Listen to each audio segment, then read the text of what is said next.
cloudy Nürburgring GP. Everyone being cautious, they know it's a long race. Still 21 laps to go. So when we just started the race, and already we're seeing so much action on track.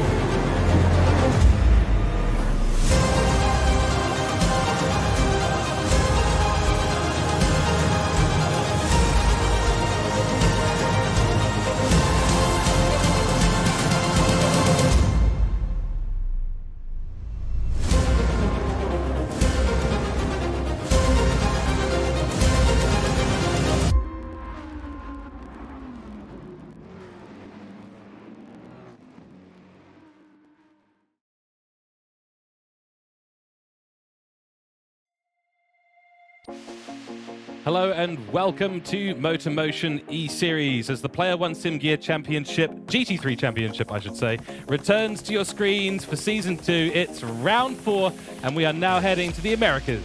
It's Interlagos today for our 50-minute race. The season continues. The team's championship is heating up very much so, as is the championship between all of our 4 driver categories. The elite drivers are in it to win it.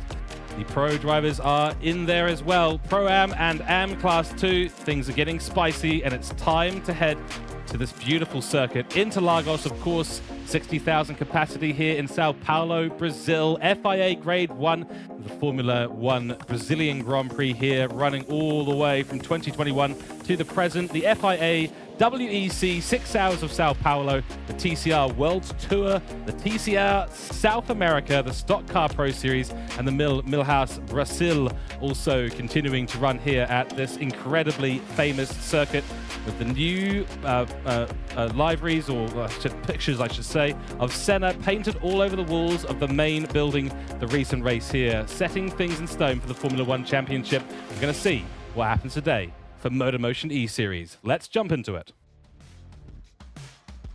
And of course, back in the commentary and broadcasting booth, my name is George Cooke, and I am joined by Nick Pautasso once again. And we finally have our very good pit lane reporter in Andrew Scott jumping in to the commentary box as well. Nick, great to be back. Interlagos, what a place, what a circuit, and we are hoping for an incredible race today.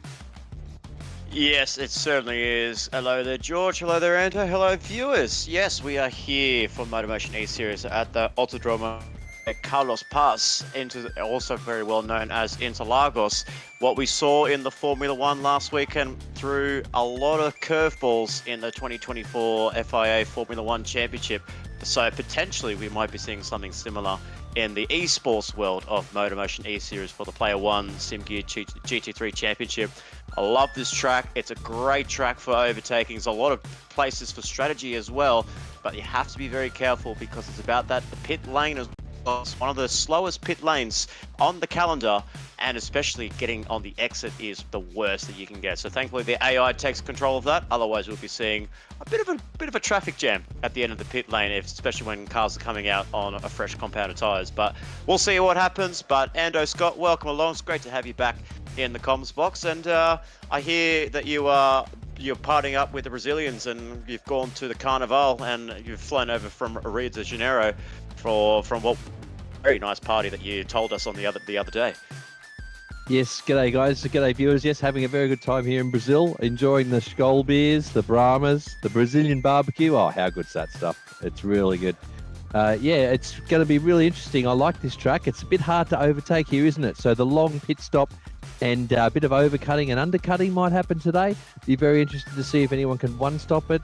Those 1 minute 31 lap times I think are going to be gold, but can you maintain them throughout the race? That'll be the key, I think. So yeah, I'm really excited, ready to go. Excellent. Of course, today's sponsor and the season's sponsor, once again, since 2023, where they sponsored Season 1 of the Player 1 Sim Gear GT3 Championship, it is Player One Sim Gear, p1simgear.com.au, stocking the widest range of sim gear under one virtual roof in the Australian market. Go and check them out, give them some support, because they have done a great job supporting us here over at MotorMotion E-Series for the GT3 Championship. And while we're at it, go and check out www.motormotioneseries.wordpress.com for all of your news articles, sign-ups, registrations, and series information on the website for MotorMotion E-Series. You can also find us on Facebook in the MotorMotion E-Series paddock and on our main profile. Let's talk about today's race at Interlagos, course round 4, the Autodromo de Interlagos. 50 minutes a day in the afternoon. All racing tyres are permitted, but the medium tyres are mandatory for this round. Tuning prohibited as always, but the brake bias able to be adjusted by the drivers. That's going to be very, very important. And it is, I think Ando made a good point there, Nick. It is very difficult to overtake at a circuit like this. There are very few opportunities to do so. Every time you get into a braking zone, it's a late apex. Every time you get into a straight, it's suddenly into a big braking zone. So really, the best place to do it is get a good run out of the final corner in Cooke in turn 12. Get a good run and slipstream down the straight and send it up the inside at turn 1. But be careful, because we all know how that goes at turn 1. Yeah, absolutely. There are a couple of opportunities around this track, and you basically want to be getting yourself ahead of your rival before you get into the Sector 2 section, where you go through Ferradura, Larangina, you go Curva de Larangina, Pintorino, you know, all that Sector 2 sector. It's all about a single file combination there. It's going to be, you can throw the car up the inside, you can fake a dummy move through 8, 9, 10, and even 11. But watch out for cars actually out-braking themselves when they go through the start of the Cenaresses and through Curva do Sol. You might present yourself the best opportunity of getting the perfect run out of turn 3, Curva do Sol, and into turn 4, where you go to the Cita de Lago, 4 and 5. Very tricky, but what is also very tricky around here as well is the corner cutting, the track extension penalties. There's a lot of that in play here, and it's very easy to do around a track Interlagos. Yeah, that's right. Got to be key, on the money, and really precise around these corners. And yeah, it's going to be a matter of not life and death, but it's definitely going to be a matter of penalty or no penalty today. Let's take a look at the weather report. CO2 is the preset weather today, cloudy and warm, with a -1 time of day, afternoon, of course. So we're looking forward to getting into that. Andrew, you've raced a lot around here at this track. Any thoughts, any suggestions that maybe the drivers could pay attention to? Yeah, I think it's just going to be about consistency today and being very careful into that turn 4. Running wide there is obviously a penalty and also a chance to spin the car. So, yeah, keeping it clean, taking advantage of slipstream and saving fuel, I think might be the way to go. It'll be interesting to see if there's any bold moves at the start, or whether they'll be happy to just stay single file for a bit as the race starts. Yeah, absolutely. Yeah, single file is going to be more or less the way, and yeah, looking for that slipstream going to be very important. Let's take a look at Group A. Of course, we've got Group A and Group B coverage for your viewing pleasure tonight. We're going to start off with Group A. That's the elite and the pro drivers. So Nick Pfaff put it on pole position for Asta Racing. That Porsche looking very strong, actually, at Interlagos, and maybe it suits the MR nature of the car a little bit more. Certainly better here than it has been in our oceanic races, race 1, 2, and 3, Bathurst, Fuji, and Suzuka. Then Gopi Mahindajit finds himself yet again on the podium positions in P2 for Diffusion Race Engineering.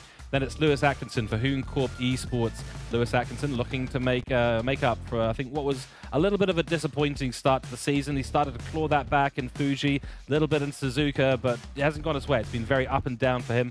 Then Nathan Wakefield, also known as Old Wakey for Black Rose Racings. We've got a couple of Mercedes up there at the top of the grid. And then P5, Matt Dernetti for CP Motorsports in P5, followed by Chris Duncan, who we haven't seen too much of on the grid so far this season, but Lightning Motorsport will be happy that he is making a return in the elite category. Then it's Campbell Knowles for Hassel 1 Motorsport. Seems to be an interesting place for Hassel 1 Motorsport, given their dominance in the team standings thus far. P8 goes to Matt McCullen for CP Motorsports. He'll be leading the pro category from Jeremy Crow for Black Rose Racing. Then Dean van der Zandt, third in the pro category for Hoon Corp Esports, maybe finding some feet underneath him in that Audi GT3 car.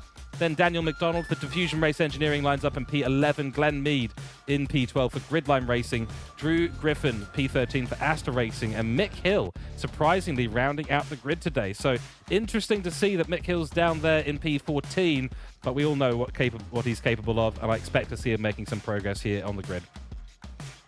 Yeah, absolutely. So keep an eye on the likes of Mick Hill and Glenn Mead, the last race victor from Suzuka in the pro category. Watch him start to climb up towards the field. But a very surprising pole position there by Matt McCallum in that CP Motorsports. I know the man very well as he races on the Sunday nights, and we have him in our category in our series, back at Track Stars, and he is definitely a driver to keep an eye on in this race coming up, and also in to conclude 2024 and even at the start of 2025. This man is underneath the wings and the tutelage of Chase Persh and CP Motorsports, so keep an eye on him. But I also want to be keeping an eye on Nick Pfaff well in the elite class. We've had 3 different winners so far in this 2024 campaign. We've had Dan Wood for Gridline Racing, the Super Sub for Greenlight Racing, and then we have Nathan Wakefield, Old Wakey, for Black Rose Racing. And then last time out we had Gopi Mahindrajit win last time out. Can we go 4 for 4? Can Nick Pfaff break the hoodoo, and can he keep that streak alive and go 4 for 4 and get Asta Racing's first victory in 2024? We'll find out in due time, but I think it's going to be at that time again, George. It's all about that prediction and who's going to come out at the end of turn 1. So who do you feel is going to be the one that leads the way, and who do you think is going to be the one that takes the checkered flag at the end of this race? Money's on Nick Pfaff. Let's go, Nick Pfaff. Come on, Asta Racing. We know, formerly, of course, Scarborough Motorsport, we know how good this team is, and I think Nick Pfaff has got a really good shot today, especially in that Porsche. Just needs to keep it on all 4 tires, needs to keep it stable around those corners, and she'll be right in the number 92 car. Let's go down on track. Let's get this race started. The cars are lining up for their rolling start, so let's get things underway here today. And of course, Nick Pfaff, as we said before, starting out rolling grid start will make it a little bit easier on P1 to make it through turn 1 nice and smoothly, and hopefully remaining in the first position. That's race start there. Green flag racing for Group A. The elite drivers will lead us away from the pro drivers. There's already a little bit of side-by-side action further down the grid. Nick Pfaff, though, turn 1, my prediction has come true. That bodes well for the stream and also for the racing. Nick Pfaff, it leads us away through the center S's, and now it's Gopi Mahindrajit in behind him, followed by Lewis Atkinson, captain of Snooze. That's Old Wakey there in P4. No real issues at all at the start of this race, except for we've got Dean van der Zandt. Looks like he's been turned around at turn 1 or 2, and he's had an issue early on in this race, racing medium tires for him, so he's got the ability to fight back through the grid. But 92 car, Nick Pfaff leads us away as we head to the infield section, Nick. Absolutely, a great start there. Even start by everybody, but Gopi Mahindrajit is really putting the pressure now in this second sector. This is where the Porsche comes alive thanks to the mid-engine rear-wheel drive style of the car, but the Mercedes is really keeping up, and Gopi Mahindrajit really showing his true colors, what it is to be one of the best in Oceania. But we have Nick Pfaff, we have Gopi Mahindrajit, Lewis Atkinson right behind, sliding the Audi R8 through, unfortunately for his teammate, having the poor start, and the run goes from bad to worse for Dean van der Zandt. Unfortunately, he's about to approach turn 8 right now, while the drivers at the front of the field are coming towards the final corner, and June Cow and coming out towards turns 12, 13, 14 to complete the first racing lap here at Interlagos at Autodromo Jose Carlos Paz. It is Nick Pfaff ahead of Gopi Mahindrajit, but Mahindrajit is about to go around the outside of Nick Pfaff. Can he outbrake the Porsche 911 going onto the lap? Around the outside does the Mercedes driver. As they give each other room, they do. Very respectable racing. Bit of a slide there, bit of a tailway for Gopi, but we have Lewis ready to capitalize, but it's a very wide line through turn 3, through Curve de Sol. Is that going to trigger the penalty for the 151? We'll see what happens as they approach turn 4. No, he got away with it, so very lucky there for Lewis to not get track limits on the Audi R8. It's a very tentative start by a very aggressive start by our drivers so far, but keeping it relatively clean. Yeah, that's right. It looks like the top runners are all on the medium tires, so they're looking to push and go fast early on in this race. That's kind of the style that we're expecting, especially in a race that's nice and dry. No weather to be seen here, unlike in the Formula 1 world. Gopi Mahindrajit running a little bit far east of or west, I should say, of the apex there in the infield. That's not going to do him any good in terms of the fight for P1. That lets Nick Pfaff slightly off the hook. Lewis Atkinson might be trying to capitalize, but so difficult to overtake in this middle sector here. In the meantime, Matt Dernetti's been putting a lot of pressure on the back of Nathan Wakefield. So the Lamborghini looking strong here, the Porsche looking strong, but these FR cars aren't doing too bad either. They're all looking pretty stable out there, and the Mercedes running so high up in the grid in amongst literally every other MR car on the grid is looking great for them. Airborne down in P7 at the moment. Warpig is following along in his Audi for Lightning Motorsport, and then of course Airborne in the BMW for Hasselone has done a pretty good job at the start. Mick rounding up the grid in well, at least this battle pack, so certainly in P13, followed by Dean van der Zaan at the end, who's just having a miserable time at Interlagos already, unfortunately for him. Let's throw it down to our pit lane reporter for an update on his side of things. Yeah, it looks like a pretty clean getaway, guys. They have decided to fall in single file there. I think Lewis missed a prime opportunity to get past Mahindajit there out of turn 3. I think he ran a little bit wide, so Mahindajit got in all sorts of double-crossed trouble out of turn 2, and Lewis just didn't quite capitalise because I think he had to lift through turn 3. So a bit of an opportunity lost there. But yeah, they've all fallen in rank and file. The top 5 are very, very similar on tyres and fuel. I'm very keen to see how drivers like Dernetti will do with his tyre preservation in that Lambo, and whether someone can be a standout here to go for the undercut.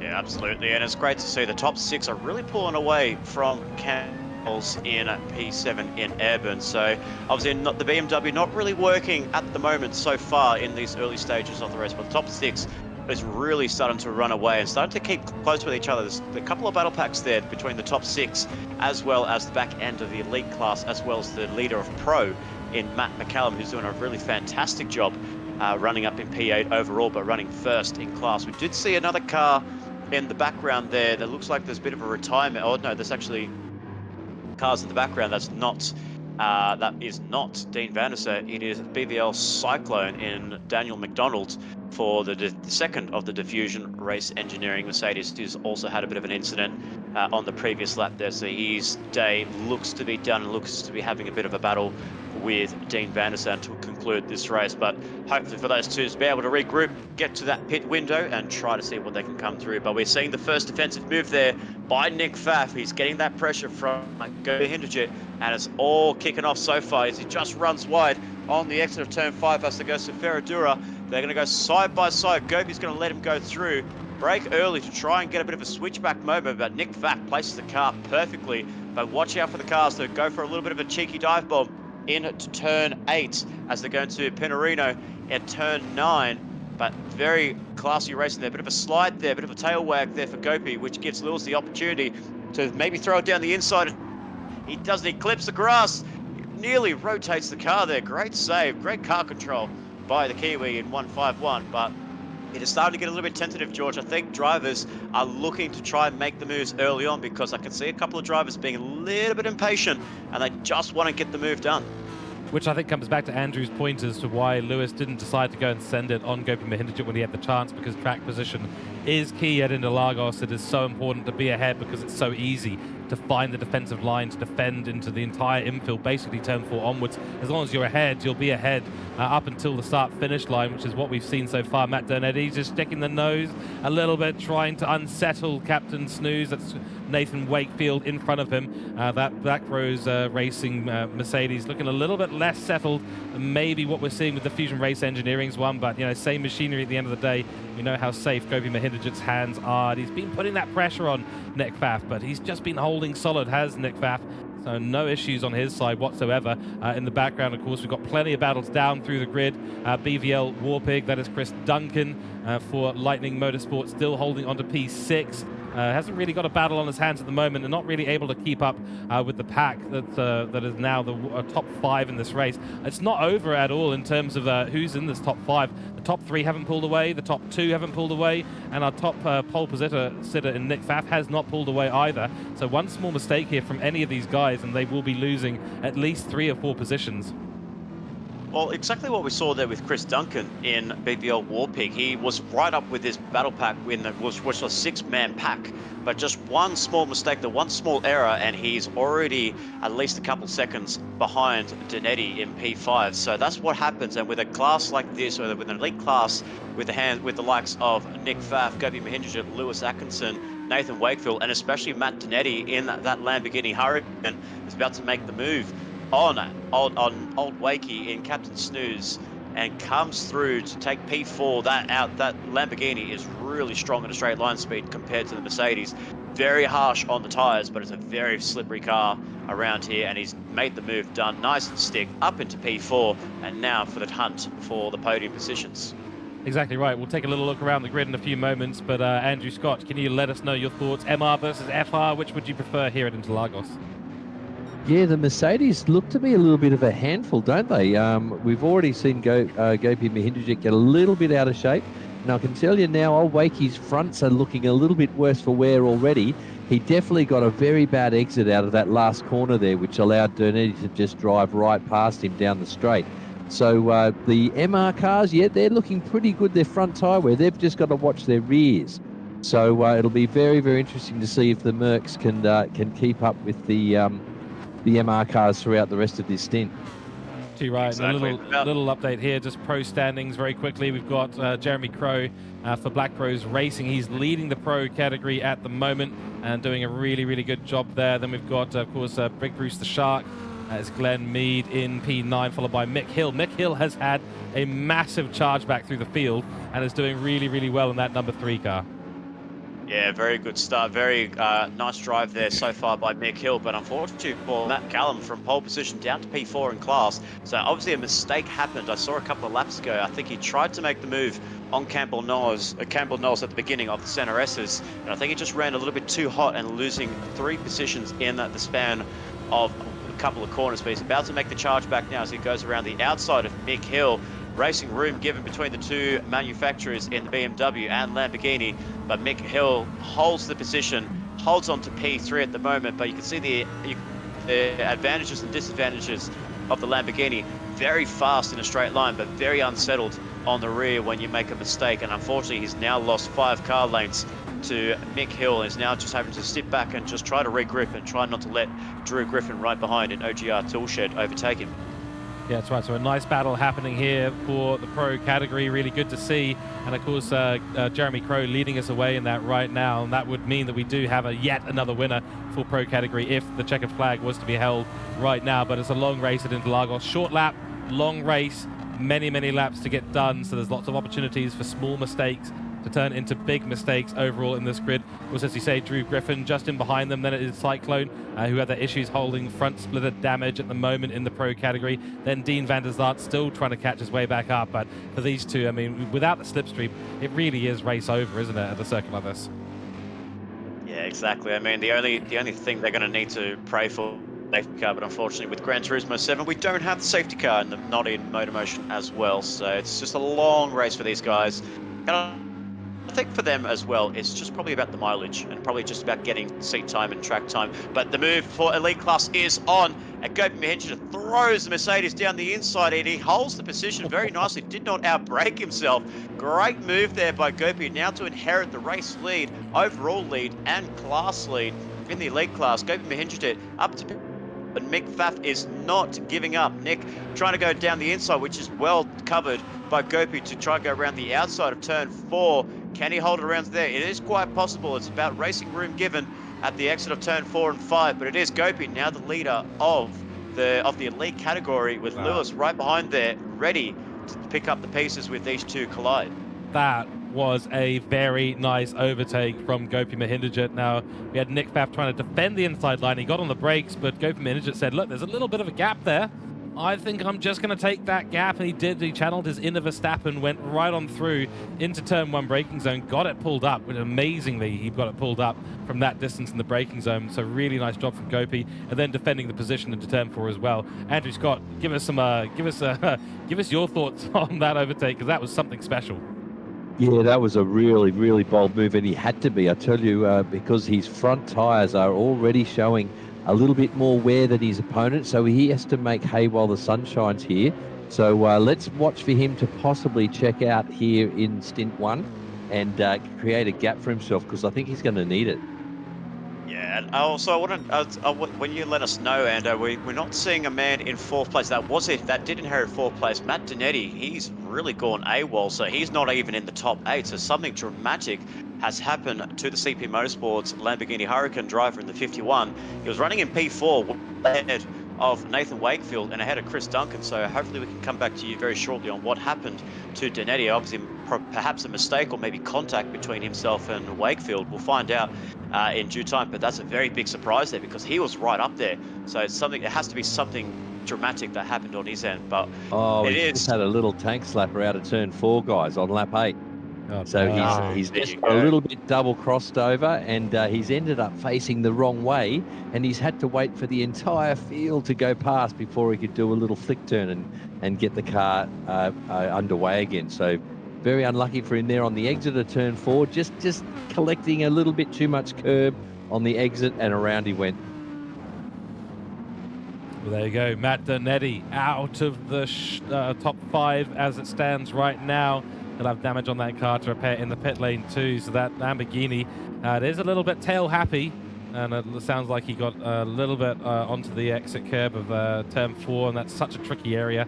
Once you get out onto that green stuff, you suddenly don't have any grip whatsoever. This is a really good opportunity though for Warpig and for Lightning Motorsport. Lightning Motorsport now up into P5 in this race. So Chris Duncan will be now staring down a P4 in this race. If he can find his way past Nathan Wakefield, that's great for him. Airborne in the background for Hassel 1 Motorsport, also been making some great progress in the elite category for Hassel 1 and the BMW. So he's slowly but surely making his way back up to this grid. That was very, very close on the apex there, though. We've got some action in the background, and that is the Hassel 1 Motorsports car of Mick Hill making or defending against the move from Matt McCullum. And Matt McCullum, of course, now up ahead of his compatriot in CP Motorsports for Group A. And that is going to be a defensive move from him. He's going to try and hold off Drew Griffin too. So this is a great spicy battle happening down here in pro category. Jeremy Crow still leading us away at the beginning, at the top of this battle pack. But you can see 2 very distinct battle packs that have emerged, and they are quite literally the elite drivers and then the pro drivers. Yeah, absolutely, and it's great to see some good competition up and down the field between elite and pro. You can actually definitely see a couple of the elite drivers having a good go with the pros and vice versa. You can see them really getting that progression. We saw McCallum and Campbell Knowles really battling it out in those opening few laps, and unfortunately McCallum's just made a couple of errors in these open 10 laps here at Interlagos. We're only 15 minutes into the session, so less than 35, less than 35 to go till the end of the race. But it is Nick Pfaff has actually gone ahead of Gopi Mahindra, so we did miss the on-track pass for Nick Pfaff to get ahead of Gopi Mahindra, but it is Nick Pfaff, Gopi, and Lewis, the top 3 still, with Jeremy Crow, Glenn Mead, and now Mick Hill in 3rd place for Hassel 1 Motorsport. So and then going back onto the subject of Campbell Knowles there, he's really well coming in last round at Suzuka in the place of Christopher Lashbrook for Hassel 1 Motorsports. So a couple of rounds in, couple of rounds deep. He's still hanging in the back of the elite group, but he's just looking at what his competition is going to be like when it comes over the next few rounds. So as we're going through the America legs and the European leg, probably wait for him to show his true colors and watch him climb up the ranks there. But one man I'm impressed with so far, it is Chris Duncan in a Warpig, is still holding on to Nathan Wakefield. We have to remind our viewers, Nathan Wakefield, the victor of the Fuji round at round 2, he's holding on to the Merc driver in P4. He's doing a really good job. We haven't seen much of Chris Duncan, but from what I heard from Lightning Motorsports, he got a really firm warning from Troy Britnell to make an appearance, and he did make that appearance at Suzuka, but unfortunately the car had a DNF at the end of lap 1. So his driver actually gave him the firm warning, gave him the heads up to say, hey, if you don't perform, we might have to let you go. But the 369 in the Audi R8 so far running P5 and doing a good job putting pressure on Nathan.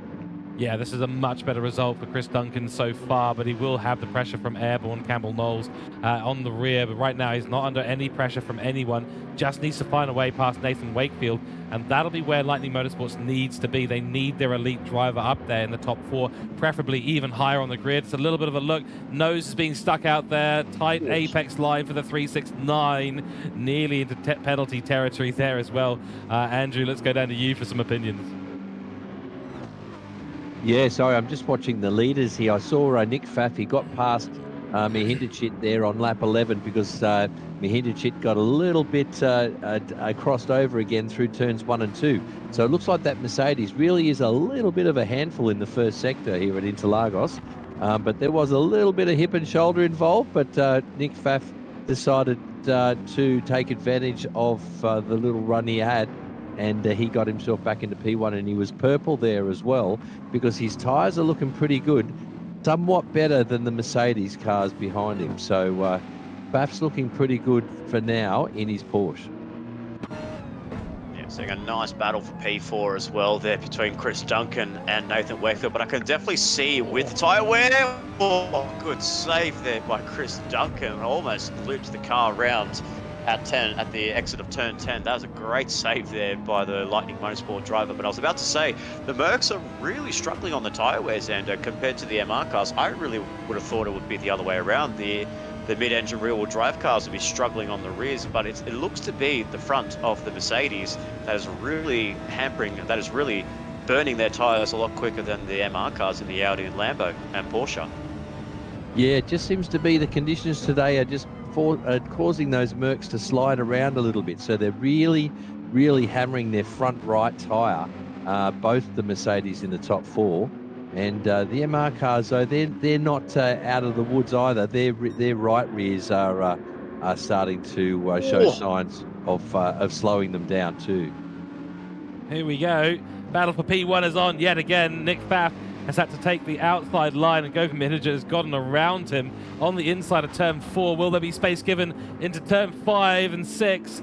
Yes, there is. Well, 6 and 7, I should say. Yes, there is, but Gopher Manager is already well ahead. Oh, bit of a look from Nick Pfaff down the inside line, and there is contact between the Mercedes of Gopi Mahindra and Nick Pfaff. Lewis Atkinson still yet to take advantage of the situation. He's got 2 cars battling hammer and tong in front of him. He can't find a way past. They're battling at the least appropriate place for an overtake, and that's going to hamper Lewis Atkinson's attempts to get on past these 2. But crikey, that was definitely a moment there. Nick Pfaff trying to send it down the inside into turn 8, and there was just no room. Gopi Mahindra closed the door in his face, and there was contact, unfortunately, between them. Now this is smart by Lewis Atkinson. What he's doing there, he's just waiting. He's waiting his time. He's definitely hasn't got the best tyres. They're pretty much all quite even on their tyre wear, but he's just waiting. He's just waiting. Probably going to throw this car into the pit lane, try to go for an undercut potentially on these guys, because the undercut is around here. If these guys are going to go for the strategy of the racing mediums and onto another set of racing mediums, and looking to go wait till around about the 25-minute mark, which is the halfway point of the race. But Lewis Atkinson really holding on to these guys very nicely there, and he's just watching the chaos unfold between Gopi and Nick up in front in the front 2, and Lewis is just really just biding his time to make the move for P1 very shortly. But I'm thinking of a potential undercut in the Audi R8 and the Who Corp driver to really pull the hey, let's do it, let's give it a go, and let's get the jump on the front 2. That's exactly it. And yeah, this battle for P1 has just been going on for so long, so it will come down to strategy, how much you can save those tyres, and when the pit stop does occur. We are 21 minutes into this race, 50 minutes total, so that means we've got another 29 minutes to go, 9 minutes or so till the half, sorry, 4 minutes or so to the half race distance. Again, I have to remind myself, don't do math on stream. I never get that right, never get it right. Nonetheless, 4 minutes away from half distance. Whether or not the tyres will be changed out at that point by the drivers, we will see. We'll have some who are going to try and run a little bit longer on them. Fuel, of course, will start to become a concern in about 10 minutes' time. Lewis Atkinson getting really close. He's got such a good run through turn 12. Hasn't yet been able to take advantage of the good run he does get through there. His Audi is really, really good in those sort of low to medium speed corners, which means that most of the circuit is kind of advantage Audi. But Nick Pfaff has been driving incredibly well. Gopi Mahindra starting to pull a little bit of a gap between him and those 2 guys. Will there be a move into turn 1? There's not. Nick Pfaff has gone defensive. He's worried about the send from the 151 car. And if there is a send, well, he'll need to be on the inside line to defend against that turn 1, as we said before. Best place for an overtaking opportunity at this circuit. From turn 8 to turn 12, the Audi R8 is an absolute dream to drive around those section of corners. So this is exactly what Lewis is feeling. He knows he can get the better traction compared to the Porsche and the Merc up ahead. So it is an absolute dream to drive that car around those few corners. So the corners are coming up towards the turn now, curve to Larangina in turns 6 and 7. And then coming up to this section at turn 8. As you watch the onboard of Lewis Atkinson in the Hoon Corp Esports Audi R8, you can just see what he's getting through there, sliding on the exit of turn 8. But the car's able to really hook itself into the apex really nicely, and then coming up towards and the Bico de Pato in turn 10 is a very nice car to drive, and he's really getting that advantage over the Porsche as well as the Merc up ahead. But as we look down the field, it is Jeremy Crow still leading the way in Pro class, and he's actually keeping up with Campbell Knowles in P6 there, who's running P6 in Elite, but is really getting pressurized by the Pro drivers in Jeremy Crow, Glenn Mead, and Mick Hill is still doing really well to hold on to battle pack. But a full credit to Jeremy Crow, the winner of round 2 at Fuji, is really putting up the challenge to the elite drivers, especially in Airburn and Campbell Knowles at the moment. Yeah, Airborne's got a lot of work to do now, especially to catch up to the back of the pack that's kind of clawed its way away from the Pro category. It is honestly a tricky job to do because those drivers are all so quick in the elite category. But these Pro drivers, yeah, they have been showing us some pretty great racing over the season so far. Jeremy Crow's certainly been showing his skill and his ability. He's been involved in so many series here at MotorMotion E-Series. He's becoming a bit of a staple name in the community as well, and we love to see him go racing because he does have those moments of just pure brilliance. And when he does have those races, boy oh boy, he is absolutely unstoppable. He may be having one of those days today. We shall see. He can see the extra points hovering just in front of him. If he gets past Airborne, that'll be a few extra points for Black Rose Racing and himself in the Pro category, which is what he needs to do to keep a decent lead in that Pro category standings. Behind him, of course, Glenn Mead, not too shabby himself. There's a pretty equal gap, I must say, between these top 4 running Pro category drivers. Jeremy Crow, Glenn Mead, Mick Hill, and then Matt McCallum. Matt McCallum's a little bit further off the back of Mick Hill as it is right now, and I think some of this is going to come down to pit strategy. They're a little bit lower on tyres, maybe not as familiar as the elite drivers are with these low grip conditions at a circuit like this, where it does get really tricky. You suddenly find yourself understeering a lot more in the corners. That means you have to be constantly adjusting at a circuit like this.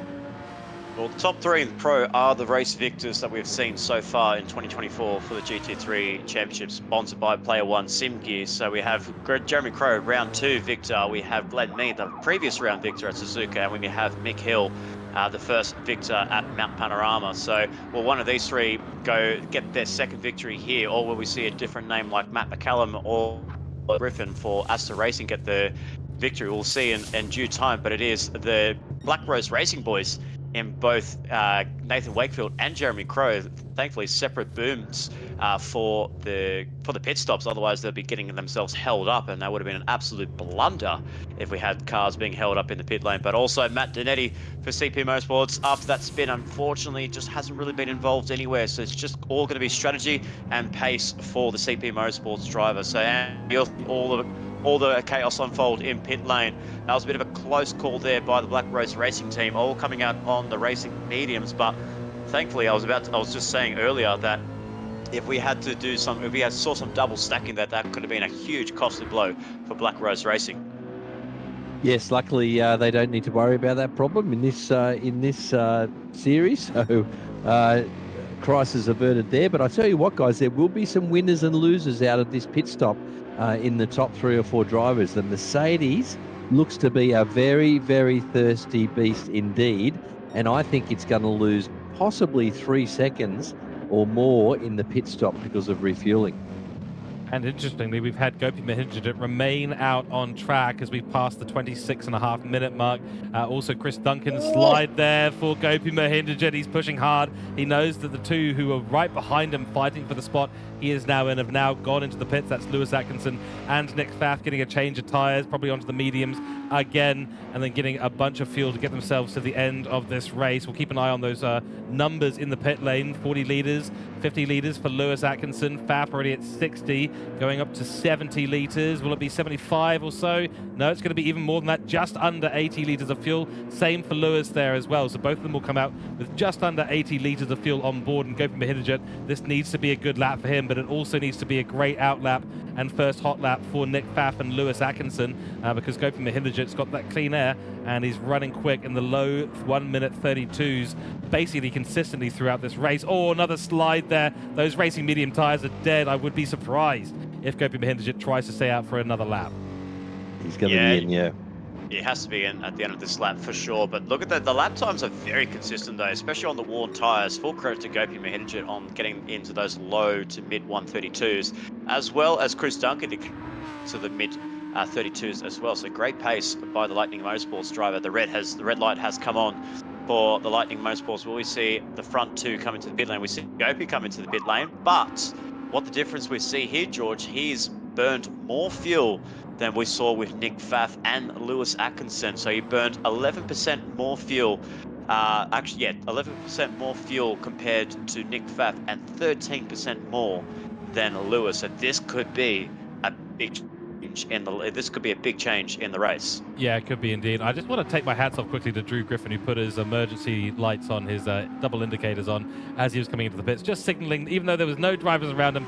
That's just good racing etiquette. My hats off to him. Okay, here's the critical moment. Nick Pfaff coming down the main straight, followed by Lewis Atkinson, a couple of seconds gap, maybe about 3 seconds gap between them. Gopi Mahindra puts in only 74 litres of fuel on board, so that's less than the other guys out there. Will that be enough to get to the end of the race and still be full throttle? We shall see. He's coming down the pit lane now. The others are just exiting the center S's. It's going to be a massive overspeed for Nick Pfaff, and I think he's going to have it over Gopi Mahindra. Yes, he does. He's going to be out, not well ahead, but it's pretty close. But nonetheless, Gopi Mahindra has been leapfrogged by Nick Pfaff in the pit stop there, with Lewis Atkinson still in P3. Andrew Scott, let's hear from you.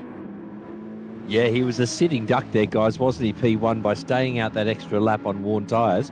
But it is a lot closer than I thought it would be. So he's under-fueled, Mahindra. He's going to have to short shift and save fuel to get to the end of the race, I think.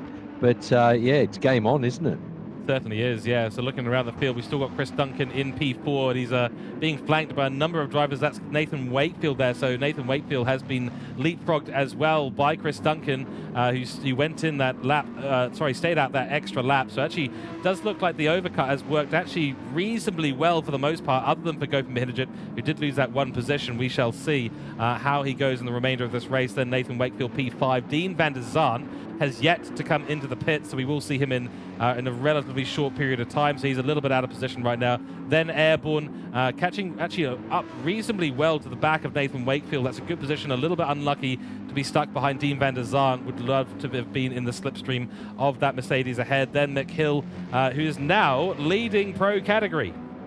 I was about to say, I had to throw it over just within a matter of seconds there, George, but I was thinking that Mick Hill's now leading the pro class, and Jeremy Crow has gone from leading the class down to P3 behind Glenn Mead. Glenn Mead still holds on P2, but that has come from out of nowhere for Mick Hill to now lead the pro class, the pro category, ahead of Glenn Mead and ahead of Jeremy Crow. But these guys are really fierce competitors. They are really battling it out. They are really close to each other, and this is what we love to see in the pro class there. We have from to first in Mick Hill in the pro class, and Glenn Mead, always flying under the radar, is the big Bruce the Shark in 9th place. And Jeremy Crow, what has happened? I wonder if there was a little bit of a timing error. Maybe if he put too much fuel in the car, maybe if they overfueled it by accident, and maybe that's why he's down the pack. I think Mick Hill's underfueled, guys. I think Mick Hill has underfueled. Yeah, if we look at that, there's a big difference. There's at least 10 litres different there. So Mick Hill is going to be, he's going to be smelling that oily rag at some point at the end of this race, that is for sure. And he might be at risk of losing some positions as a result of that. And I get the feeling that Big Bruce the Shark, Glenn Mead, was probably on a little bit more fuel coming into the pits than Jeremy Crow, because that Mercedes is such a guzzler. Jeremy Crow has had to put more fuel in the car. Even though they're equal on fuel now, I think that's probably what's cost Jeremy Crow the lead. And then with the underfueling of Mick Hill, well, no doubt, if he's putting less fuel in the car, no doubt he'll spend less time stopped, and that's why he's now up in the P1. This pro race has just gotten really fascinating. Yeah, it looks like this was an intentional move by Mick Hill, because he's now short shifting a fair bit, so he realizes that he's got to make this fuel last. So yeah, incredible punt. Let's see if it pays off for him. You hope so, because obviously the BMW is very thirsty on the fuel, same as the Mercedes, but the Mercedes can just save a more compared to the BMW. So whether this is going to be the right strategy call for the Hasselblad Motorsport Pro driver, or it could fall back in line and drop himself out of the podium positions, we'll find in due course. But it is Mick Hill, your top three in Pro class, while in Elite it is still Nick Pfaff, Gopi Henderson and Lewis Atkinson still in close quarters. Lewis has dropped a little bit compared to the top two. I can kind of see it on the mini-map. He's dropped just a tiny bit, but he's starting to close up just a little bit.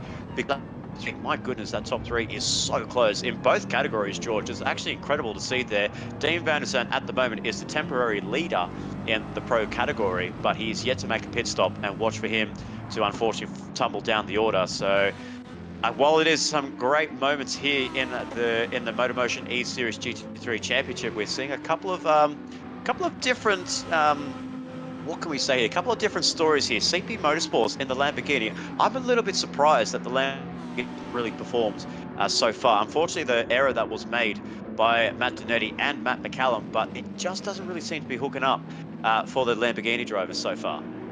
Yeah, it's a real shame for the Lamborghini drivers. I think Matt Donetti was really on to challenge these guys for a top 4 position. He was stuck a little bit behind Nathan Wakefield at the beginning of this race, but I mean, just look at his pace. He's actually there in last place, just behind these top 4, so kind of in the position that we'd expect him to be in. And we know he's got the pace. He's on racing soft tires at the moment, which obviously is going to make a big difference. The rest of the field obviously opting for the racing mediums again. I think Donetti's just trying to hold on to fastest lap the remainder of the race. He holds it now with a 1:31.530. Bear in mind that is nearly a second faster than some of these medium runners, so that's probably going to be a little bit untouchable for the remainder of the drivers on the grid here. But boy, he's on a 2-stop now. It might be a 2-stop, maybe a 3-stop. Let's just do it. Yeah. Yeah, exactly. Well, I think it's one of those things when your race is kind of dissipated around you. What you need to do is you need to find the fun in it, and you need to get to the end. You need to get a result anyway that you can. And yeah, 2-stop strategy. At least you can go full tilt. Let's put it that way. He's going to have some overtaking fun now too, with the pro drivers in front of him on medium tyres. Yeah, that's right. Yeah, he's lined himself up nicely for a bit of fun in this race. Has Matt Donetti. Shame, of course, not to see him at the top of the grid, and the battle continues. The battle continues to rage between these two. Great to see a lack of penalties so far. So far, everyone has kept it very much between the white lines today, and that's excellent to see. No means no one is compromising their race with those small mistakes, and I may have commentators cursed it. Let's just hope I haven't. Nonetheless, we'll continue to look back through the grid. P4 right now with Chris Duncan, who's got Captain Snooze of Nathan Wakefield for Black Rose Racing. Yes, that's right, on his rear. And this is going to be a bit of a spicy battle for P4. Plenty of team points available for these drivers, and of course, Elite Championship drivers, driver points as well. So even a P4 would be something that you need to get under your belt, especially for Nathan Wakefield, who's showed a lot of pace in this season so far. Yeah, absolutely. And unfortunately for Chris Duncan, it's unfortunately season over for him. He did miss the first couple of rounds and also the DNF last time out at Suzuka. So he's just here just to have a bit of fun, try and show the field what his pace is like and where he has been missing. So P4 running very nicely there, running a little bit defensive compared to the field. So I feel like at the early stages of the tyre life, the Mercedes is very strong. We saw that with Gopi Henderson in that first stint, and now we're seeing it with Nathan Wakefield at the tyres are really switching on the Mercedes compared to the Audi R8 in these early stages. But watch for those tyres to burn off pretty quickly, and potentially we might be seeing Chris Duncan actually pull away, but this battle pack for Pro is still heating up. And I feel like Mick Hill has really done himself a bit of a blunder here because he is short shit car like crazy. Glenn Mead is using a little bit more fuel, but has the upper hand advantage, as well as Jeremy Crow here. So this could potentially bite Mick Hill in the bottom. Unfortunately, just to use a bit of a play on words there. So hopefully for him, it doesn't really hurt him as much because he's losing time to the battle pack behind him in Glenn Mead and Jeremy Crow, but it's still holding very nicely there. We look as we see yellow flags ahead. Who's one of the lead drivers? No, I think it might be Matt Donetti. He's gone into the wall straight off at turn 1, and after setting the fastest lap, he's done what he wanted to do, I guess. But that car is all sorts of damaged. He is in the wall. It's a big yellow flag, and he will be retiring the car today. That is a real shame to see Matt Donetti out of this round and a DNF for CP Motorsports and their Lamborghini at a track that we thought they were going to be very strong at. The battle for the top 3 continues. I do also want to mention that Mick Hill has actually done a really good job fuel saving. He's actually put himself on basically equal fuel, maybe a few litres, which was a much bigger gap as he came out of the pits, but now pretty much on equal fuel with his competitors behind. I think he's done a really good job just to manage the gap behind him. He's used it wisely, and I think Andrew's probably got a couple of things to say about that as well. Yeah, I think he might be still a little bit in deficit, and the gap back to Brucey has definitely dissipated. It's all but evaporated, actually. So Brucey still has a comfortable fuel advantage on Mick Hill, and he might just sit there and pounce at the end of the race. That's right. We'll see. And then we're back onto the battle for P1. Lewis Atkinson has sent it on Gopi Mahinderjit down the inside of turn 1. They're still battling, exchanging paint here and there, and that's a lot of contact between the two, Nick. Wow. What a move there by Lewis Atkinson. He was tired of sitting, I don't want to be third anymore, but Gopi is going to try and go back at turn 4, and this is giving Nick an opportunity to pull away those few extra car lanes. Gopi takes back P2. Lewis is trying to go for a bit of a switchback at the exit of 4, going into 5 into the infield of Sector 2. Great racing against 2 quality drivers, Australia versus New Zealand, Diffusion Race Engineering versus Corp Esports. This is some great battles there. Lewis was just like, I don't want to do this anymore. I'm ready to pounce. I'm ready to go. A 31.897 on racing mediums. That is a very strong pace by Lewis Atkinson. You can see there the hand on the Audi R8 absolutely twitching the car. You could just see he's overheating the tires just a little bit after all that battling with Gopi. As you can see, they're still losing the rears of the car. My goodness, how is he holding on to this car? It's unbelievable. Now he's losing the time to Gopi, but he had to go for it, George, because I feel like it was just a little bit of a dire opportunity there, because it's just over 10 minutes to go until the end of this race. You need to pull something out of the bag. Yeah, track position is key. We keep saying it because it's so important. When you get the opportunity to do it, then yeah, you've got to send it. You've got to see what will stick against the wall, and I have to send my heart attack bill over to Corp Esports and Lewis Atkinson. They can pay for the hospital bill that I'm going to incur after this race, and the grey hairs that are inevitably going to come sprouting out of my head of hair from that, because that was a huge moment. Manages to keep it on track, and big moment for Gopi Mahinderjit. I'm going to send them a bill too.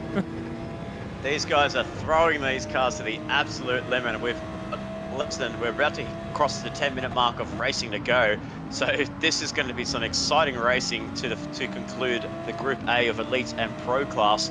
But it is Nick Pfaff who's actually the winner out of all of this. He's got a good gap over Gopi Mahinderjit. It's about 1.5 seconds at the moment, 1.6 between the top 2.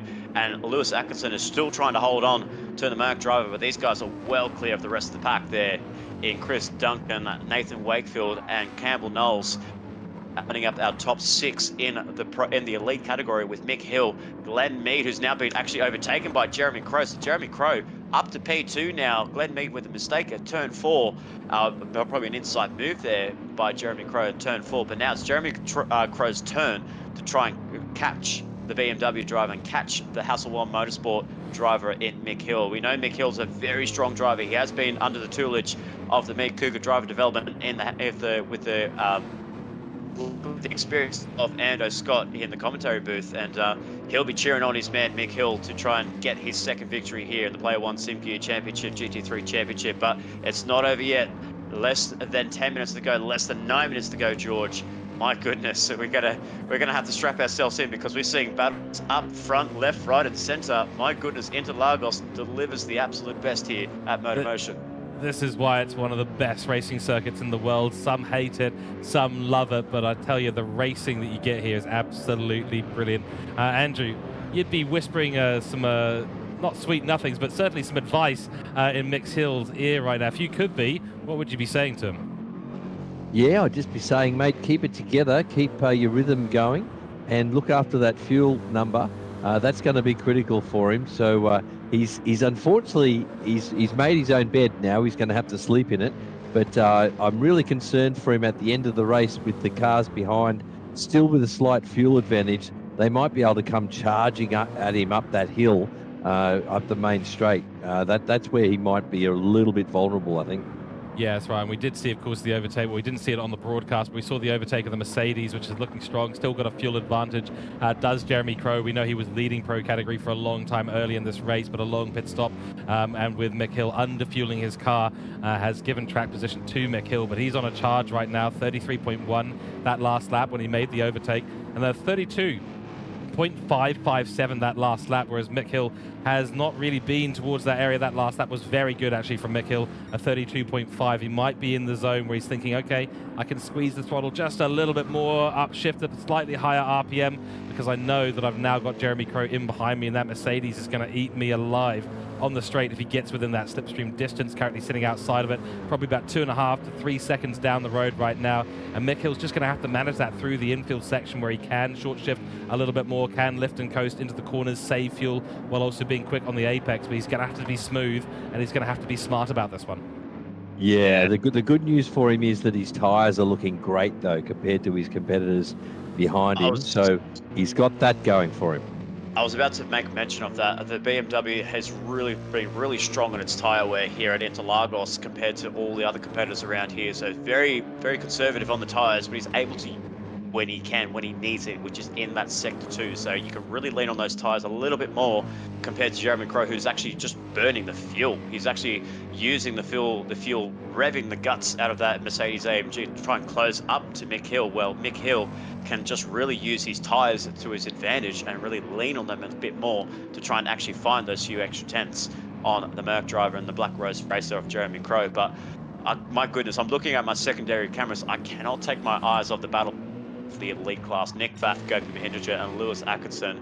These guys are going to be going right towards the wire. There's a bit of a nice gap forming between the top two. Lewis Atkinson has looked like he's dropped a little bit of time there, so he actually, a couple of mistakes on his end there. 32.4, 32.3, 33.8 the last 3 laps, and then 32.8. So I think that battle that he had with Gopi must have really overheated those rears, and unfortunately he hasn't really found the rhythm anymore.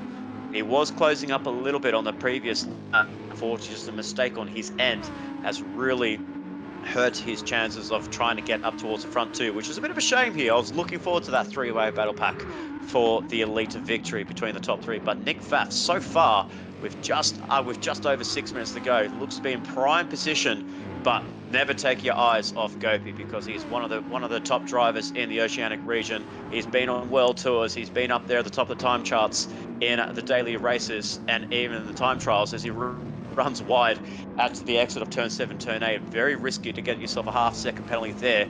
Thankfully, the GT gods say, no, you can carry on and continue racing, as we see a tank slapper from Nick Pfaff. These guys are pushing with 5 minutes to go, George. This is crazy scenes. This is fantastic stuff, and I do just want to call attention to how good this Group 3 class sounds, especially the Audi, especially the Mercedes. I'm a bit of a McLaren fan, but I don't think they sound particularly good in GT7. The Porsche also sounding fantastic, but all that big V8 turbo for the Mercedes and that very high-pitched Audi. I love the sound of the Audi. Makes me very, very happy. But I digress. Nick Pfaff, yes, under pressure. The gap is coming into slipstream range for Gopi Mahindranjit. We do have 4 minutes and 30 seconds remaining in this race. That's going to equate to just under 4 laps, so 4 or 5 laps remaining now in this race, and Gopi Mahindranjit is just on fire. He's got his head in the right zone. He is using every single apex, and looks like Nick Pfaff he's looking a little bit nervous, maybe a little bit conservative on where he's placing that car. Gopi Mahindranjit's going, I've got nothing to lose, I'm going for it. you better be ready for when the storm, so to speak, starts to hit the rear end of that 911. And so Nick Pfaff is going to have to start driving even harder to equal the pressure that is being put under now by Gopi Mahindranjit. This is going to be down to the wire at the end of the race. Disposable hero Mick Hill still in the leader pro category from Jeremy Crow. They're also getting rather close out on track, but we'll keep an eye on that as we head back to the battle for P1. This is the critical battle. Bit of a grass apex there at turn 8 for Nick Pfaff. I think he's really starting to feel the pressure, Nick. Yeah, I don't know if I like the tactics of what Nick Pfaff on the inside line going into turn 4. As he puts the car into turn 4, he's actually getting marbles on the car there, and they're putting it back onto the racing line. So that's actually really compromising his entry into 4 and 5, and then it just kind of falls away at the infield section where Gopi is really throwing that Mercedes AMG and really trying to close up to the battle pack. So I'm not sure if I'm a big fan of what Nick Pfaff is doing at the moment when he goes into turn 4, because he's getting the marbles on his tyres, and it's really hurting him in that infield section. He's trying to break the slipstream there, is Nick Pfaff. Gopi Mahindranjit just gaining and gaining and gaining. Andrew Scott, what do you see from down in the bird's eye view from the pit lane? Give us some analysis on this battle for P1. Yeah, it looks like it's going to go down to the wire. Pfaff is struggling a little bit on tyres compared to Mahindranjit because they're 1 lap older. If we recall, Mahindranjit did stay up for 1 extra lap. So they're actually now even on tyre wear, whereas in the first stint, the Porsche had a distinct tyre advantage. But Mahindranjit's problem is that he's got a fuel issue again. It looks like he's had to under-fuel in order to come out back into the battle pack. So he's going to have to watch his fuel. But this is definitely going to go down to the line. Mahindranjit looks like the faster driver at the moment, for sure. Yeah, he certainly does. Nick Pfaff is under that pressure. But yeah, the fuel numbers do not lie, and that Mercedes has got way less fuel, not significantly amount less, but it's still definitely less. He's in the red now, so that's under 10 litres. Lewis Atkinson, has he got the same problem? No, he's got plenty of fuel on board, but yeah, the flashing red light there on the fuel indicator for Gopi Mahindranjit. So he does need to do this. He does need to do it soon. We're at 2 minutes remaining, or I should say 1 minute 45 seconds remaining, so I'm not sure. We should be able to get 2 more laps into this. If it's 2 more laps, that's going to be a really bad situation for Gopi Mahindranjit, but I get the feeling they're going to go across the line just in time. This will become the final lap of the race, and now look how close this is getting. Gopi is in the slipstream. He's using all the fuel remaining. I think he might have actually got this pretty much perfect. Defensive line there for Nick Pfaff is going to be a Verstappen-esque send in the inside. It's not going to be. It's going to be an attempt around the outside. No way to get around the outside there in turn 1 for Gopi Mahindranjit, but he's got a really good switch back on Nick Pfaff. Contact between the two! Contact, and Gopi Mahindranjit has spun Nick Pfaff into the wall. Wow, that is a huge, costly mistake there in this championship, in the Player 1 Simca GT3 championship for the elite class. Nick Pfaff led the way through the center S's and comes out of a P3 with rear bumper damage, and that shows that the contact was made between himself and Gopi Mahindranjit. Gopi Mahindranjit very lucky to get any front splitter damage there, but that is a huge talking point in this championship, George. And wow, what a time to come on the second to last lap here at Interlagos for round 4. That is massive news in the championship, and it does mean that instead of having 4 individual different winners for 4 rounds of racing at Season 2 in the elite category, we will have Gopi Mahindranjit leading that race with 2 wins to his name. But for how long will that win stand? That is almost certainly going to get him a booking with the stewards team to have a little chat about it. I don't think there was anything that Nick Pfaff could do. He was in the right place. He had right away on the line, and it may have been that Gopi Mahindranjit just got a little bit eager. Nonetheless, after 32 laps, this is the final lap of the race. 50 minutes has now elapsed, and we will see Gopi Mahindranjit take the elite category all the way to the end of the race, and take the checkered flag and P1 for Gopi Mahindranjit, followed by Lewis Atkinson for Hooncorp Esports. Flash of the lights there. Then we will see Nick Pfaff come across the line, P1 to P3, and his destiny, his fate changed in the blink of an eye there. I don't think there was anything he could do. Chris Duncan, P4 for Lightning Motorsport. Keep him on the books. He has done a great job today. Oh, and this is going to go down to the wire as well. Nathan Wakefield and Airborne. It's so close between the two. Photo finish. Mick Hill across the line with the smell of an oily rag, and does get it done. Will take the pro category victory today at Interlagos. Well done, Mick Hill. That is a strategy well executed. He set us up his own bed, but he slept in it as well. And that is deserved a win there in pro category for him. Jeremy Crow, then Big Bruce the Shark. Wow. We have a lot to talk about, ladies and gentlemen, because that was a huge moment at the end of the race. We're looking into the stewards report, seeing if they've raised anything up for investigation. We will let you know here on screen right now your results as it stands, and that is going to be a pro category victory for Mick Hill in P7 overall, and then Gopi Mahindajit, of course, taking the elite category win with some controversy, we will admit, and we shall see what the stewards do say about that. In P2, Lewis Atkinson, Nick Pfaff in P3, Chris Duncan P4, Nathan Wakefield in P5, P6, Campbell Knowles starting to stretch his legs. Excellent to see Mick Hill winning pro category, followed, of course, by Jeremy Crow. In P2, what could have been for him, Glenn Mead in P3 for pro category, P4, Matt McCullum, P5, Drew Griffin, P16, Van der Zandt.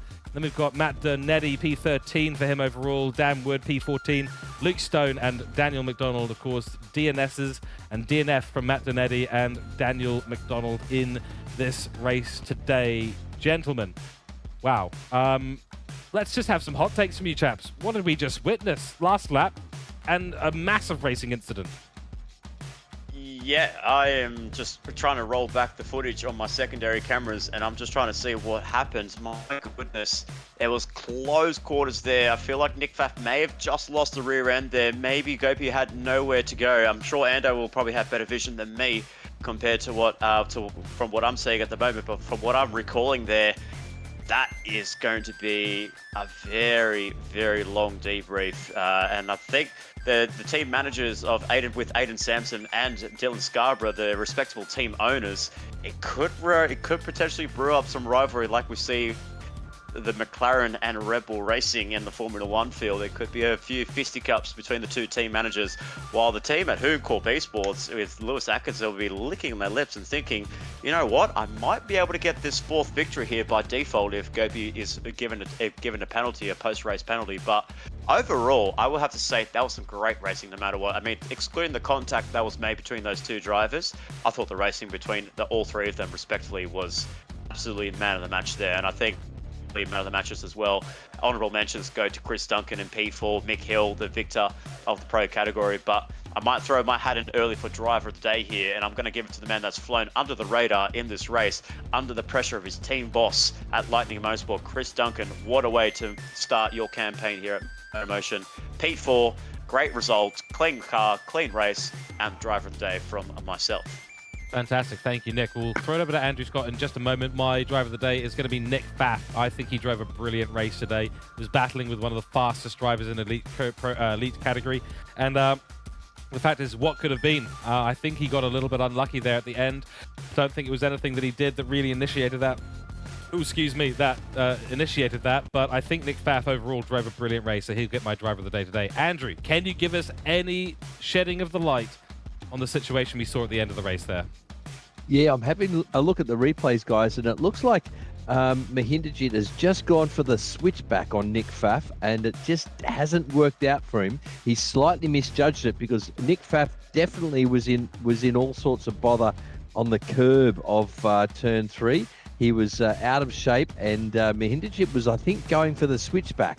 And instead of the switchback, he actually clipped the rear right quarter of Nick Pfaff, and around he went. So I think a little bit of a misjudgment there from Mahindajit, and he might cop the ire of the stewards this week, unfortunately. But yeah, my driver of the day, surprisingly enough, it's going to go to Mick Hill. I think he's from deep on the grid come up for the win in pro class, and he's just a brilliant strategy call there to underfuel the car and achieve that undercut and then hang on and keep those cars behind him. So my driver of the day goes to Mick Hill. Fantastic. All right, once again in the commentary box, we are split. So we've got Chris Duncan, Nick Pfaff, and Mick Hill, all very, very good selections in my opinion. Let us know in the chat. You are watching, of course, on the MotorMotion E-Series YouTube channel. Give us a like and subscribe. Let us know who your driver of the day is for Group A. We're going to go to a short intermission. We'll be back with Group B action. Nick and I already starting to rub our hands together. We love to see it, especially in Interlagos, especially after what we saw in Group A. We'll be right back after a short break.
Hello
and welcome back to MotorMotion E-Series as the Player 1 Sim Gear GT3 Championship continues barrels, so to speak, through round 4. Interlagos showing us some great action in Group A. We do have some information for you before we get into Group B, so we're going to jump back to our slides. Of course, the first thing to mention is the elite standings. This is where things are at after round 4.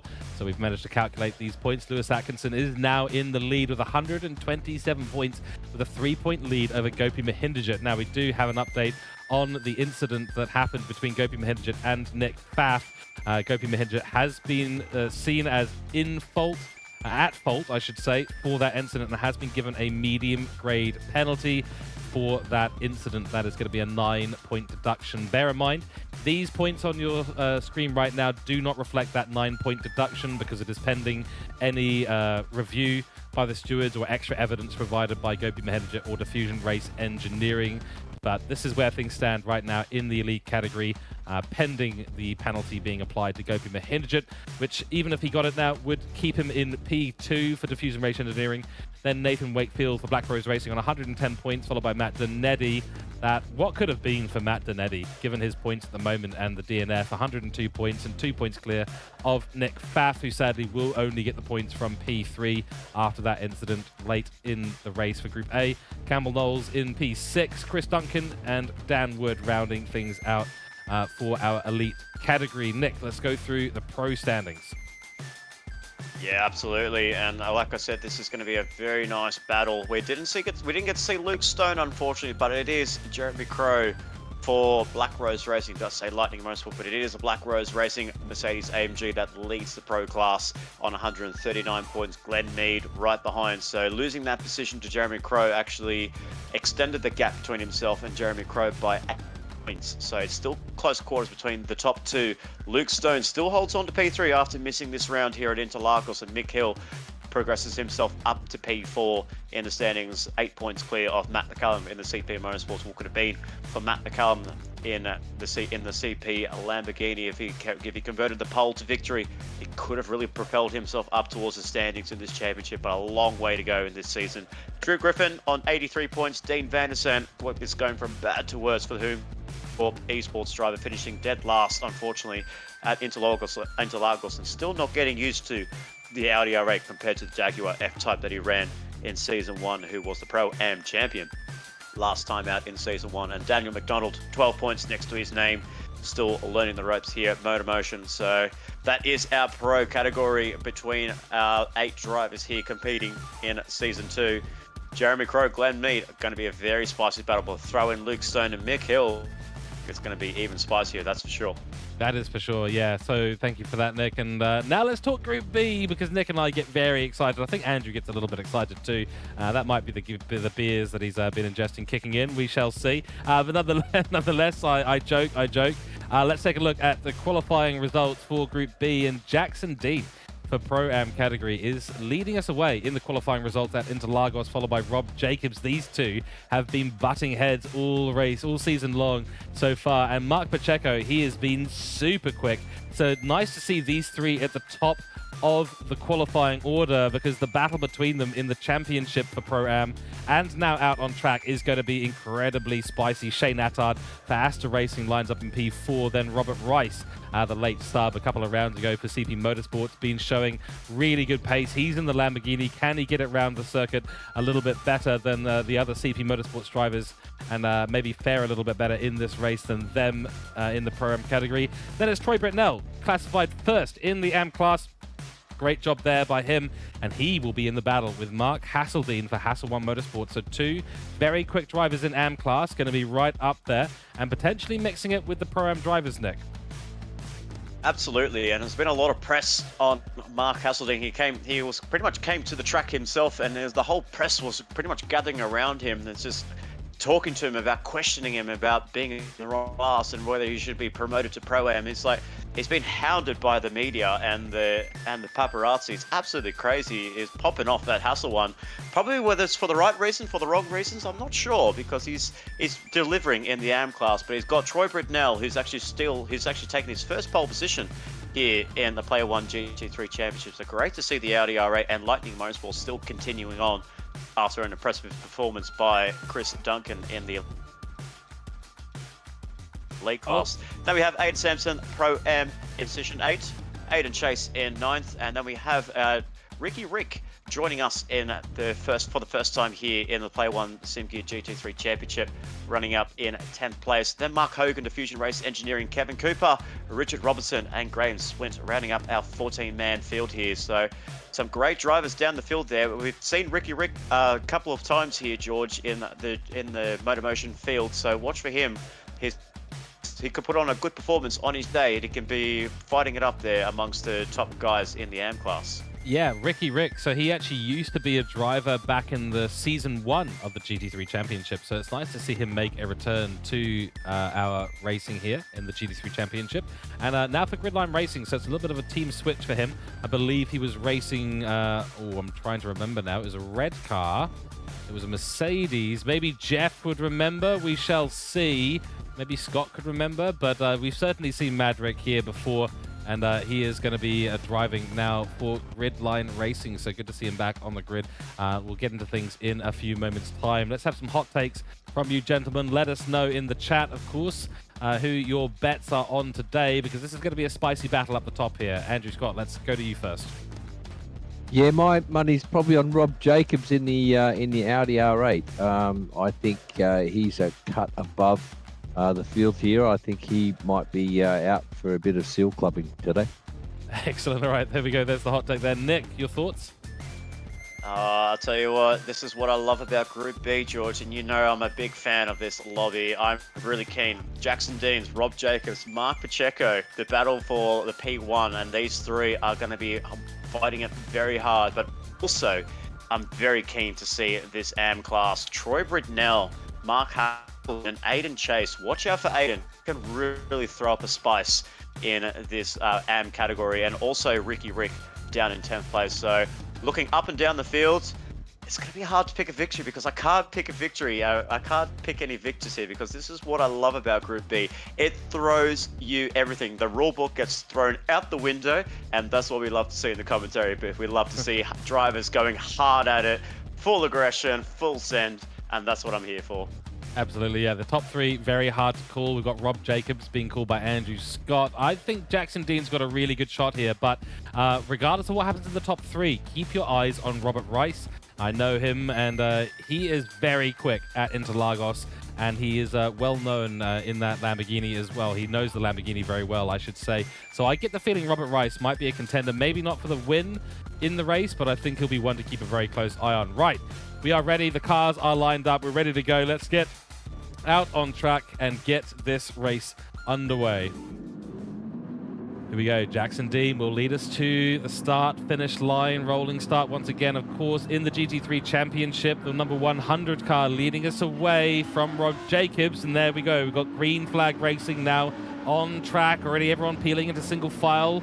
Jackson Dean already trying just to break a little bit of slipstream. Not that there will be much at the beginning of this race. Pacheco putting a good bit of braking in there. Nice trail braking into the corner for him. He's already right on the rear of the Audi in front of him of Rob Jacobs. Sir Dids in behind, looking strong. Robert Rice gets a good start. Troy Brittenell off to a good start as well. So the AM class and everyone single file for the moment as we head towards turn 4. And look at Robert Rice. He's already really quick and putting a lot of pressure on the Astra racing car just ahead of him. So the Lamborghini already looking strong early on in this race. We've got Motion up in the front.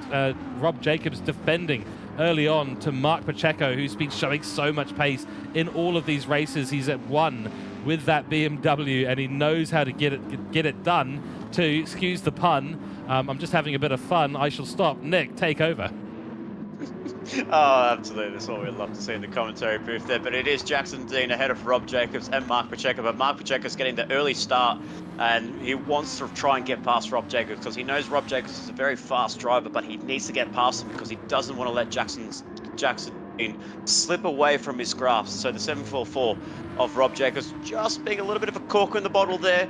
A few car lengths between Jackson Dean and Rob Jacobs, and now he's actually stretching the legs on Mark Pacheco, having a bad run out of Junkao on turn 12. So that's 1 lap done here, and it is the leader of Pro-Am, Jackson Dean, and the leader of AM class, Troy Brittenell, 1st and 6th respectively. Mark Hasseldean still holding on to P7, Aiden Sampson holding on to P8, so he needs to get himself up toward the end in the Pro-Am class as well. So great start overall. Watch out for Shane Addott as well. He could be a dark horse here, as well as Robert Rice, as you called it earlier in the pre-race broadcast, in the pre-race build-up, that Robert Rice could be an X factor here in that Lamborghini.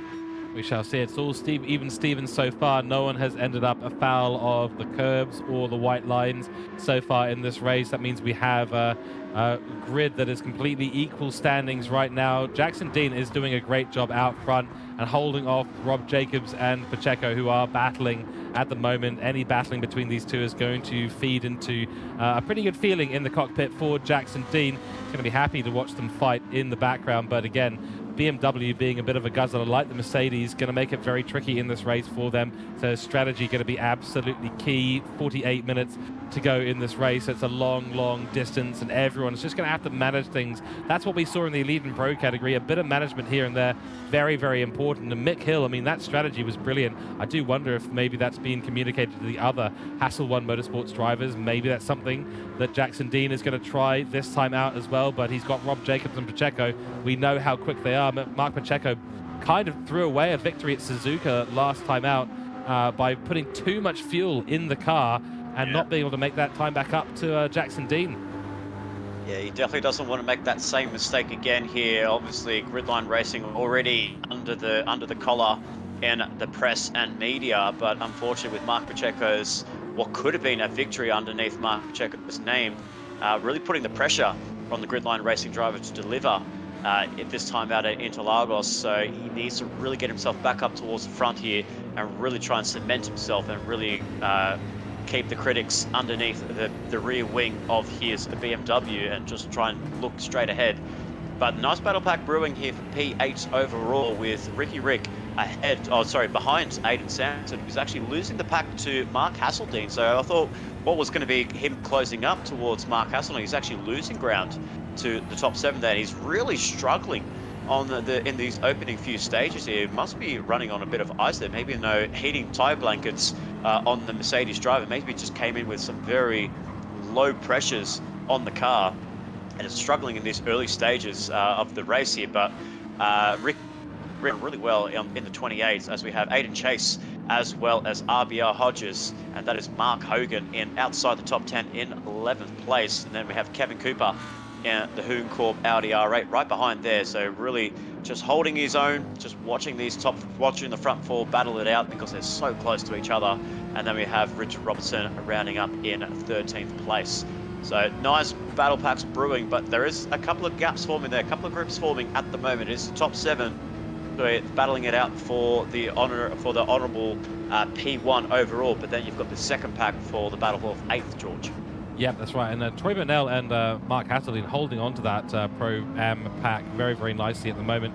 Of course, we do know that they are both very experienced drivers. We know they've got a lot of pace. Some have complained that they're a little bit out of place in the AM category. We tend to disagree. We think AM category is a place to learn and to get better, and Troy Burnell and Mark Hasselin have been showing that improvement more so than others in this category so far. But either way, they are holding on to the back of the Pro-Am grid right now, but starting to fall off just that little extra bit. So Aiden Sampson, yeah, surprised to see that he wasn't able to keep up at this stage. Might have just had a couple of issues earlier on in the last couple of laps. Has run very wide there. So Nick, to your point, cold tyres maybe for the Mercedes and the Fusion Race Engineering. They won't be happy with the state of that car. Certainly Aiden is having all sorts of trouble with it at the moment, but nothing that Mad Rick is able to capitalize on right now for Gridline Racing.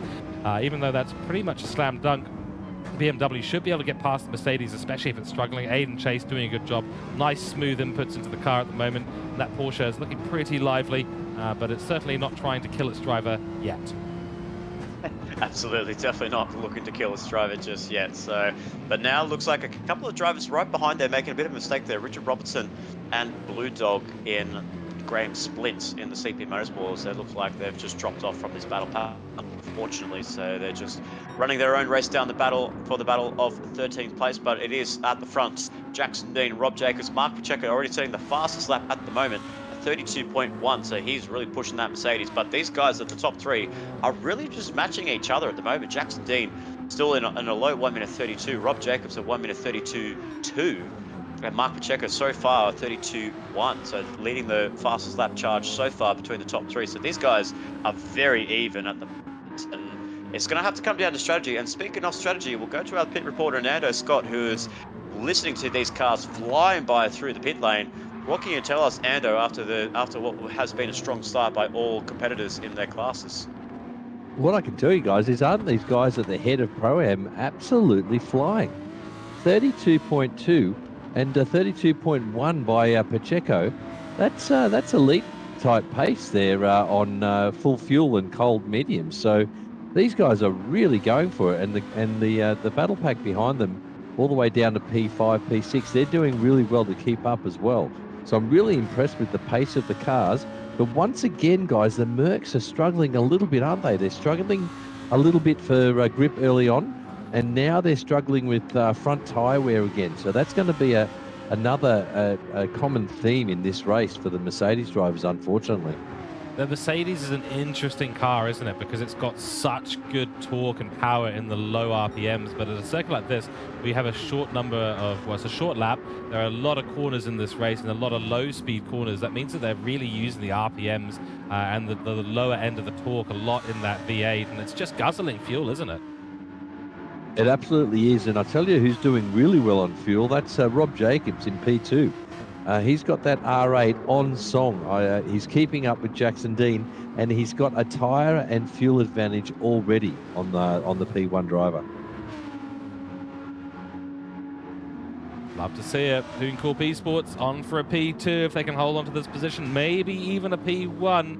And this is what we saw with Mick Hill. He was sort of lurking in the shadows, so to speak, wasn't Mick Hill? He was carefully and calmly keeping his tyres and his fuel under control and to a strategy, to an exact number. And he ran to that number really, really well. He jumped into the pits. He got it done at the right time and then was able to hold track position. And I get the feeling that Rob Jacobs might just be thinking the same thing. He's thinking, okay, I've got a BMW behind me, a BMW ahead of me. If I can just use my resources correctly, that's the Sector 2 purple for Rob Jacobs, if I can just use those resources effectively, I can get the jump on these guys in the strategy. And he's learning a lot from Lewis Atkinson as well. So he's just seen the elite driver in Lewis Atkinson really put on a strong performance in the Audi R8 in the elite class. So he's doing the exact thing that Lewis, biding his time, taking his time, saving a bit of fuel, saving a bit of tyres. Now puts in the fastest lap of the race, which has also been now eclipsed by Mark Pacheco, 31.8. Wow, this is incredible. This is incredible pace. You called it there, the pace of the Pro-Am. So 31.8. I think we saw Matt Donetti run a 31.2 on the racing socks as well. And I believe we saw this pace with Lewis Atkinson as well with the 31.8. So race My pace. Yeah, goodness, I've just noticed, guys. They got a massive tailwind up the hill and down the main straight. So Oh, that they do. might be, Yes. that There we might be go. affecting the lap times. Yeah. 5.2 meters a second, and you're absolutely right. They're getting a lot of extra top speed in these cars, which is definitely going to be helping them for sure. But ignoring that, this is the same race pace that we saw from Gopi Mahindra from these three. So it is very, very impressive. I think Jackson Dean might have just made a mistake, though, somewhere, because Rob Jacobs is right on his rear bumper right now, and Jackson Dean and Hasselone Motorsport under pressure. Yeah, absolutely. There we can see Rob Jacobs just showing the nose on the outside to try and get this line through turn 10 as he comes through up towards turn and Junkow and turn 12. The Audi, like I said, it is an absolute dream to drive in this section of the track and really Rob Jacobs is really showing the true colours of the Audi R8 and really just plucking through the gears, really getting now he's got a good gap between himself. Now he can focus on the rear wing of the Hasselone Motorsport BMW as they pluck through. You can just hear the onboard of that Audi R8 revving it out onto the pit straight as they go, completing lap 7 onto lap 8 to the turn 1 of the Center S's. It is still Jackson Dean ahead of Rob Jacobs, ahead of Mark Checo. It's gone! He's gone. Wow. Rob Jacobs has flown off the track. He got a bit of a kick, and the car said no thanks. And in that first entry into the Center S, the car goes sideways. He's somehow recovered that. No damage on the car. That's amazing. Very lucky. Very lucky there for Rob Jacobs there. We just caught it on the broadcast there. Just a huge snap. Obviously, just as we saw the tailwind going into turn 1, so I wonder if that just caught him out off guard a little bit on that lap, that he just got the rear end of the car. But thankfully, the gap is big enough between himself and Shane Adard in P4. He's actually still managed to hold on to P3. And look at this, guys. He's already catching up to these guys already as they come towards turn 8. Like I said, he's not giving up, Rob Jacobs, and it's early on in the race. About to approach 12 minutes into this race between the 3, and he's still there. He's not giving up. Yeah, got to respect it, and he's putting the power down, knows he needs to make up for that mistake.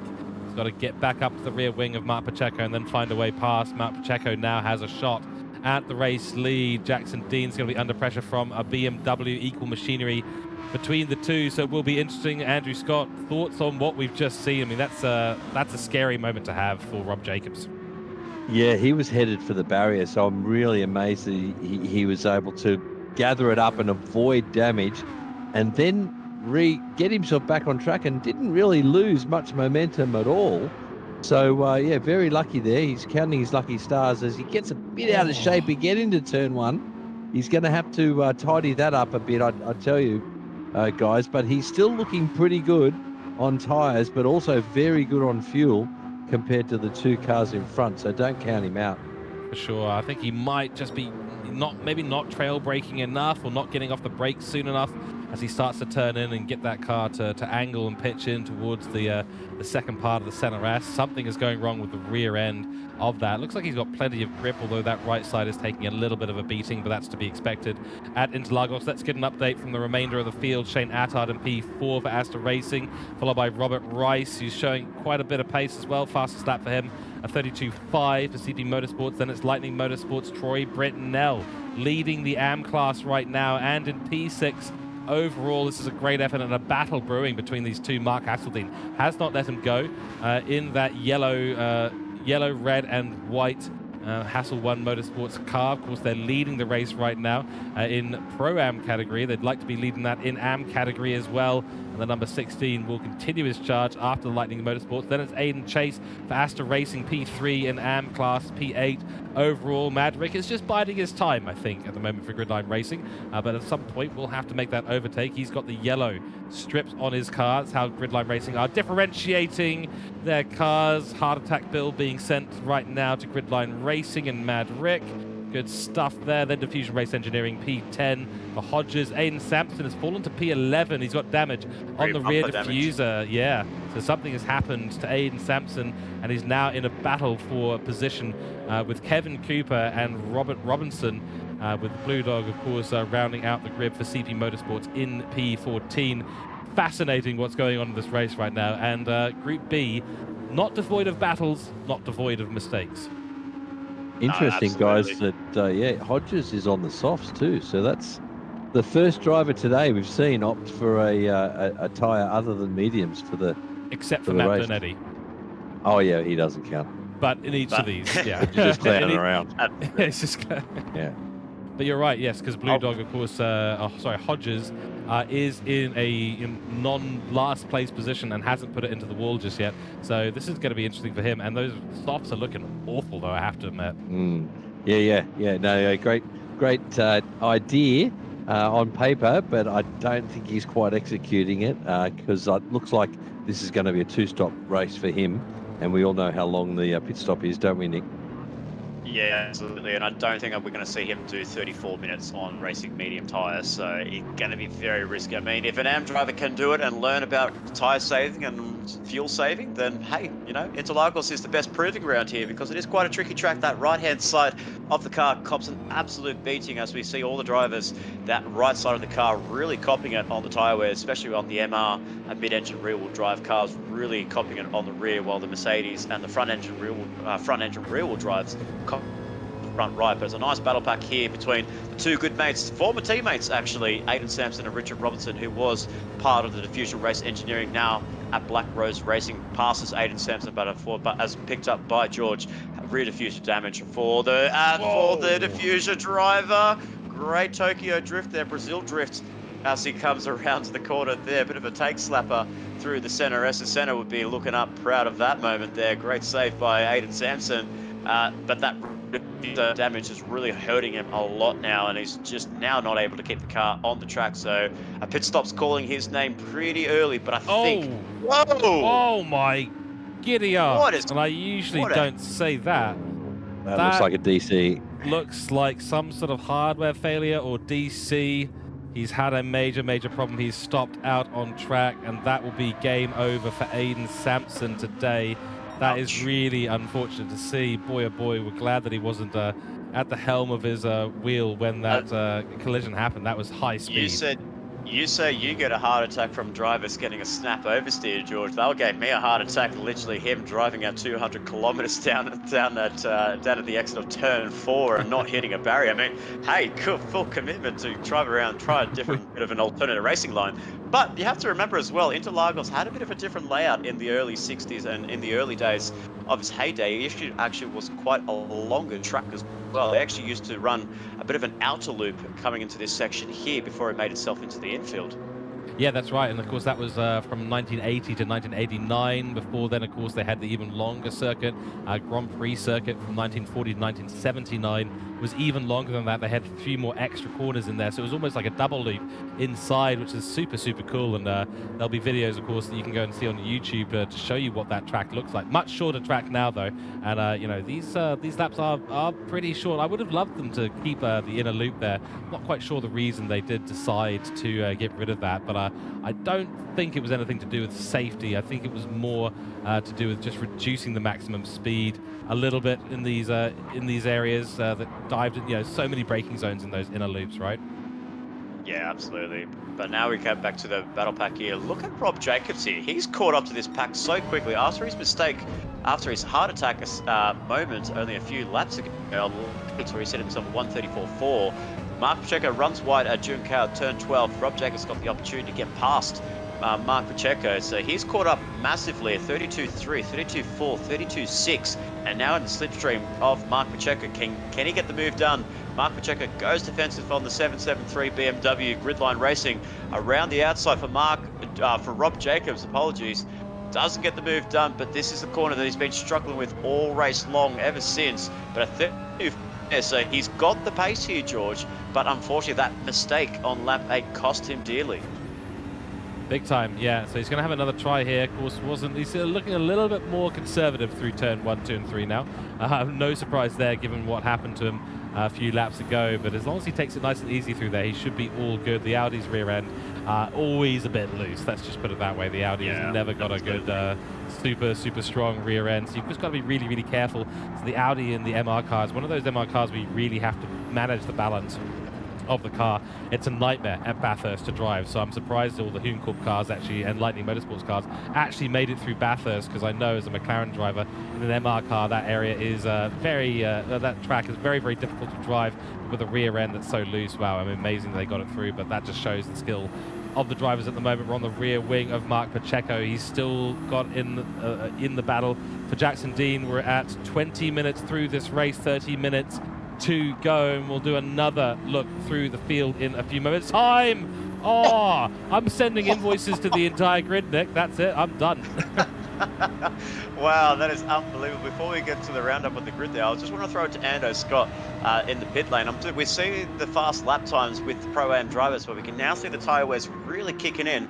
But one driver that's really holding on, except for that previous lap, is Robert Jacobs. The consistency in the Hooncorp driver camp, in the Hooncorp camp, is we saw with Mark Pacheco, 31.8 as the fastest lap.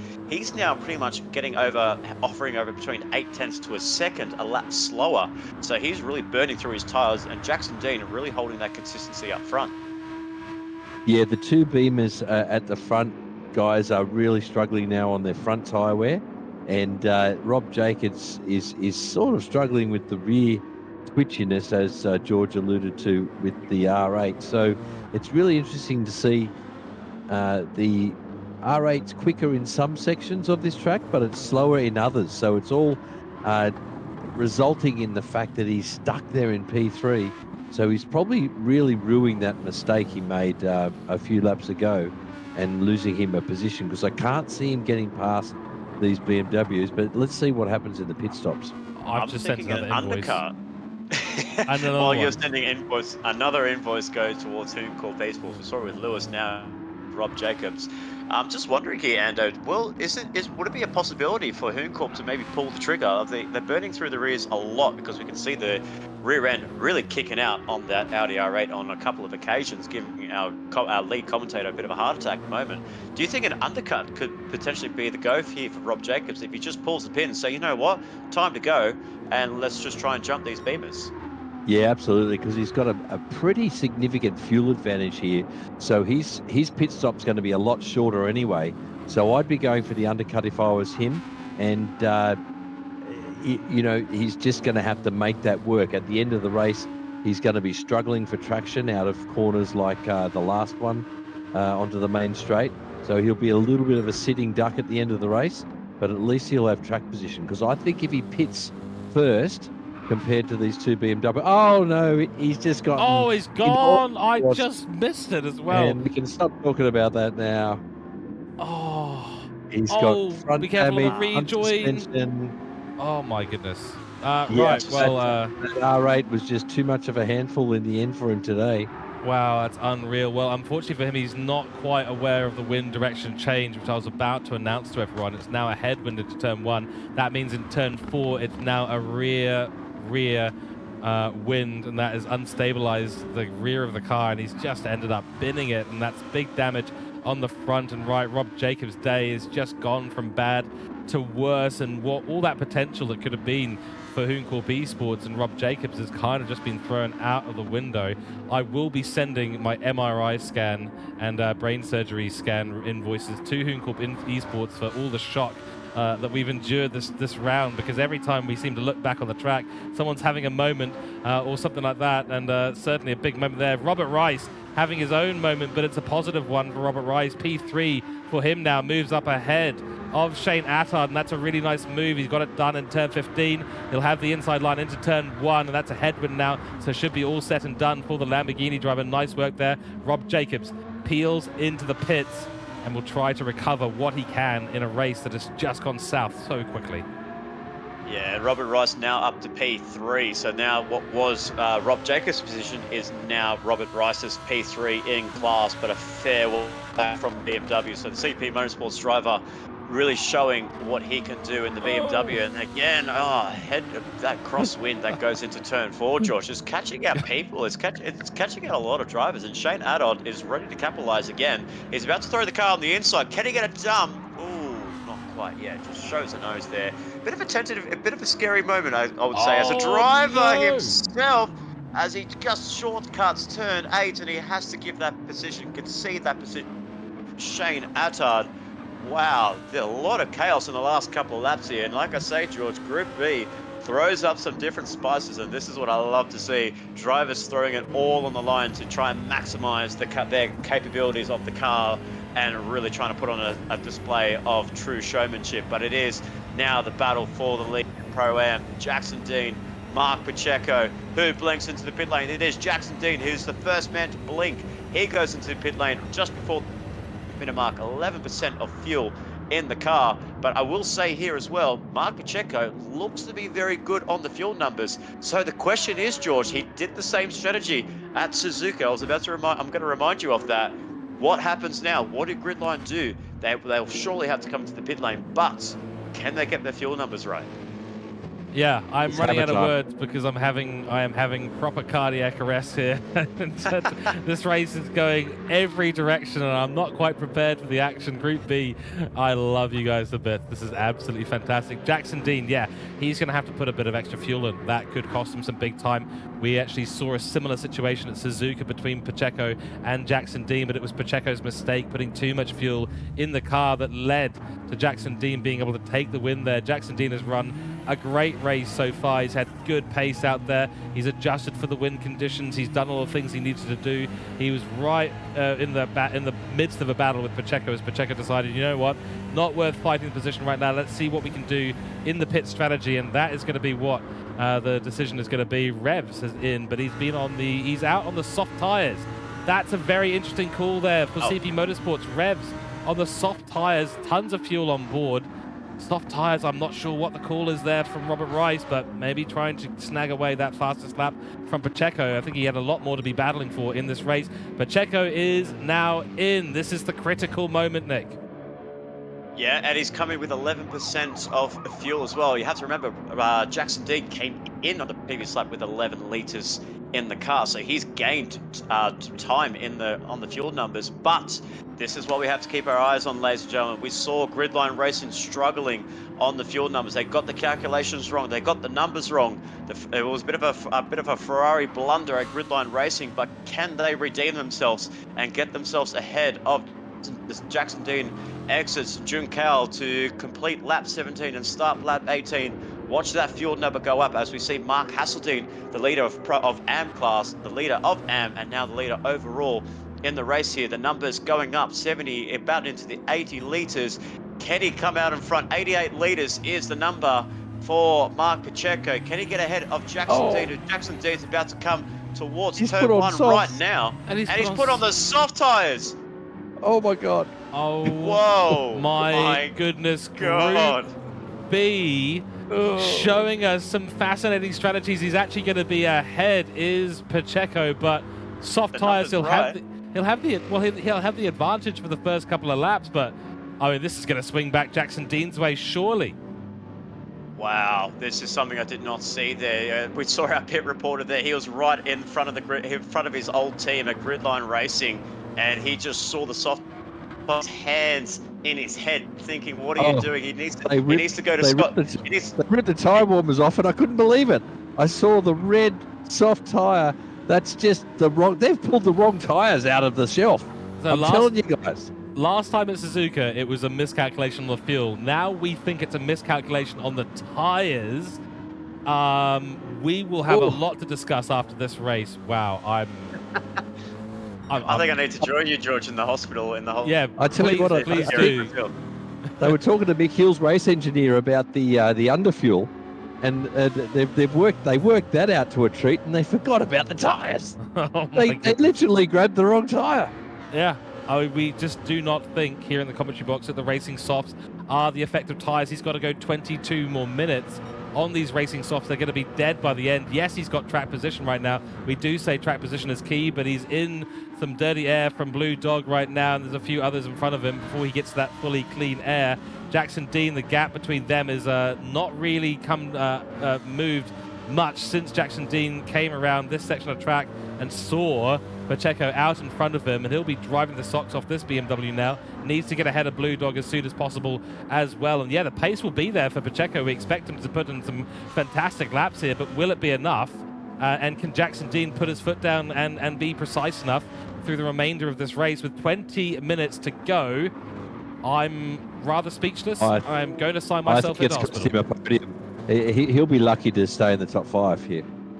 Yeah, Wow. absolutely. I'm just looking at my secondary cameras. I just saw a very close encounter between Troy Britnell and Mark Hasseldine for what is the provisional lead of the AM class. Troy Britnell came in a couple of laps ago, but Mark Hasseldine really worked very well on the fuel numbers. Has underfueled the BMW M6 and just comes out behind of Troy Britnell. So Troy Britnell needs, still we have Kevin Cooper, who's yet to come into the pit lane. But for the moment, it is Troy Britnell in P2 in class, who's about to inherit P1 in this race. But Mark Hasseldine has worked that fuel number very well and is now going to be putting the pressure on Troy Britnell. The pole man in Troy Britnell keeping the man that is on a run of victories here. Mark Hasseldine has one Bathurst, one Fuji, one Suzuka. He's taken out the Oceanic trophy. Now about to start the Americas campaign. Can he go 4 in a row? We'll find out in due time, but these medium tyres do take a long while to heat up, George, and we can see Troy Britnell's really stretching that gap, but he needs to keep it like that. Certainly does, yeah. Troy Britnell, I'm really stoked for him at the moment. He's on a good run of form, and he's really showed the pace here today at Interlagos, clearly feeling at one with that Audi R8. And Mark Hasseldine being in P2, going to be an unfamiliar situation for him in this season so far. The number 55 of Troy Britnell leading us away in the, I was about to say pro category. In the AM category, I'm slowly losing my mind and my body. Everything's starting to shut down because I'm so shocked at what we've seen today. So many different strategies. I'm absolutely fascinated to see how this is all going to play out. And I feel like I'm almost watching like a longer endurance race when you see all these alternative strategies. Everything starts to diverge. I really couldn't call it right now. We think the Pacheco is going to be in real struggle town by the end of this race. We don't know 100% for sure, but that's the feeling we're getting in the comms box. We've seen Revs as well jump onto the racing softs. He's battling with Shane Attard, but look at the softs. I mean, that's 10% wear gone on the softs already. And let's just have a look at Pacheco. It's a similar situation. Yeah, he's only done 2 laps, Robert Rice. Actually, 3 laps if you include the outlap. And now Mark Pacheco's about to complete his 3rd lap, including the outlap as well. And those tyres are really burning up. Yes, he's got the gap to Jackson Dean and the fastest lap at 31.720. That was only just over a tenth faster than his medium pace, guys. So what he was running on about lap 5, lap 6 on mediums as the fastest lap at 31.8. He's now setting that on the soft tyres. If you want to get soft tyre pace, you need to be 5 tenths, 6 tenths, 7 tenths faster than you are on the mediums. So I wonder what he might be doing here, and maybe Ando might be able to know, because obviously we regard Ando Scott as the tyre whisperer here in the commentary booth. Do you think he might be running at a slower pace here? Do you think he might be trying to slow the pace down and maybe run to a number so that way he can jeopardize these tyres to make it to the end of the race? Absolutely. I think he's giving it a go, but it's going to be all in vain, I can tell you right now, folks. So he might as well just gun it and make that extra stop. That's what I'd be doing right now. But I've got some more news, guys. High drama down in the pit lane. I've got another update for you from the garage at Cooke Esports. Rob Jacobs has underfueled. Oh, no. He doesn't have enough fuel. Oh, he's only got half a fuel out. And they've sent him on his way, and he doesn't have enough fuel to finish the race. Yeah, we're looking at it right now. 50%, so 50 litres on board right now with 17 minutes still to go in this race. Yeah, that's not going to be nearly enough. You can look at the other competitors. If we look at the top 2, just under 75 litres of fuel on board. There is nowhere near enough for Rob Jacobs. So he's tried to make up a bit of time to the top 3, trying to secure that P3 position by putting less fuel in the tank. That's potentially the strategy that they've been thinking about in the Cooke Esports garage. This is going to be a very tricky end of the race for Rob Jacobs. He's going to have to short shift the car. He's going to have to lift and coast. He might even have to use a fuel map. He's still revving out the car at the stage. I wonder if he's aware. He doesn't know. Oh, no. This is not intentional. They've just ripped his neck and they've stuffed up. Oh no, this is a disaster. We have a battle. Shane Attard and Revs. Revs is going to dive down the inside line. There's not a lot of room being given there by Shane Attard. Great racing between the 2 drivers here. And Shane Attard got sideways into turn 4, still got that rear wind, tailwind into turn 4, and Revs moves up into P4, but for how long? He's on the soft strategy as well. Expect to see Pacheco and Revs really struggling at the end. Shane Attard, of course, on the medium tyre and with just enough fuel on board. It looks like he may be a little bit struggling on the fuel too, but the Porsches are generally pretty good with things. Let's get an update from the AM category. As it stands right now, Troy Britnell and Mark Hasseltine still battling hammer and tong between these two. It's going to be a fierce fight to the end. Got a bit of blue flag traffic to navigate in Blue Dog for CP Motorsports, and that's a decent run for Mark Hasseltine through the infield section. Troy Britnell just putting the car right where it needs to be on the apex and securing that position for the moment. This is the battle for P6 overall, but P1 in the AM category, and Troy Britnell is looking to secure his first victory of the season, first AM class victory for Lightning Motorsport. And Hasseltine, he'll be keen to keep his run of good form and P1 victories going. That at the moment looking a little bit in jeopardy. Aiden Chase in P8. Then it is Kevin Cooper, Renegade. He is looking in a good situation, but racing softs and very little fuel. Andrew Scott, we've got a number of people, and the Hooncorp guys have just given the guys no fuel. Yeah, that looks to me like that's a real problem, guys. I don't know what Hooncorp are doing here. I'll get back to you. I'll make some inquiries. Sounds good. All right. Yeah. So Kevin Cooper and Madrick in a bit of a battle. Nick. Yeah, I was going to say that just both Hooncorp drivers. Well, we saw one Hooncorp driver almost fight for the victory in the elite class, and unfortunately, the other Hooncorp race went southwards for Dean Vandersan. It's now looking to be that case for Hooncorp, and these guys are on the trajectory. P2 overall in the team's championship, trying to chase Mark Hasseltine's Hassel One Motorsport team, but so far with Mick Hill taking victory in the pro class, potentially with Jackson Dean and Mark Hasseltine putting themselves P2 overall at the moment, but with the pace deficit that we're seeing with Mark Pacheco now setting the fastest lap at 31.0, so he's taken another tenth of his own fastest lap, but again 0.8 down on that last lap, so he's losing time, he's losing pace, and is coming at a big blow here. 32.9 on the last lap for Jackson Dean, a 32.8 for Mark Pacheco. So it's going to be very, very close. The tyres are great on Jackson Dean's BMW, but Mark Pacheco's soft tyres are burning, and we're less than 15 minutes to go till the end of this race. Can he hold on? This is going to be so close, and this is what I love to see. Drivers in Pro Am and M, like I said at the beginning, throwing out the rule book, throwing out the strategies, just go for it. Do your absolute best, and if it works, you look like an absolute superstar.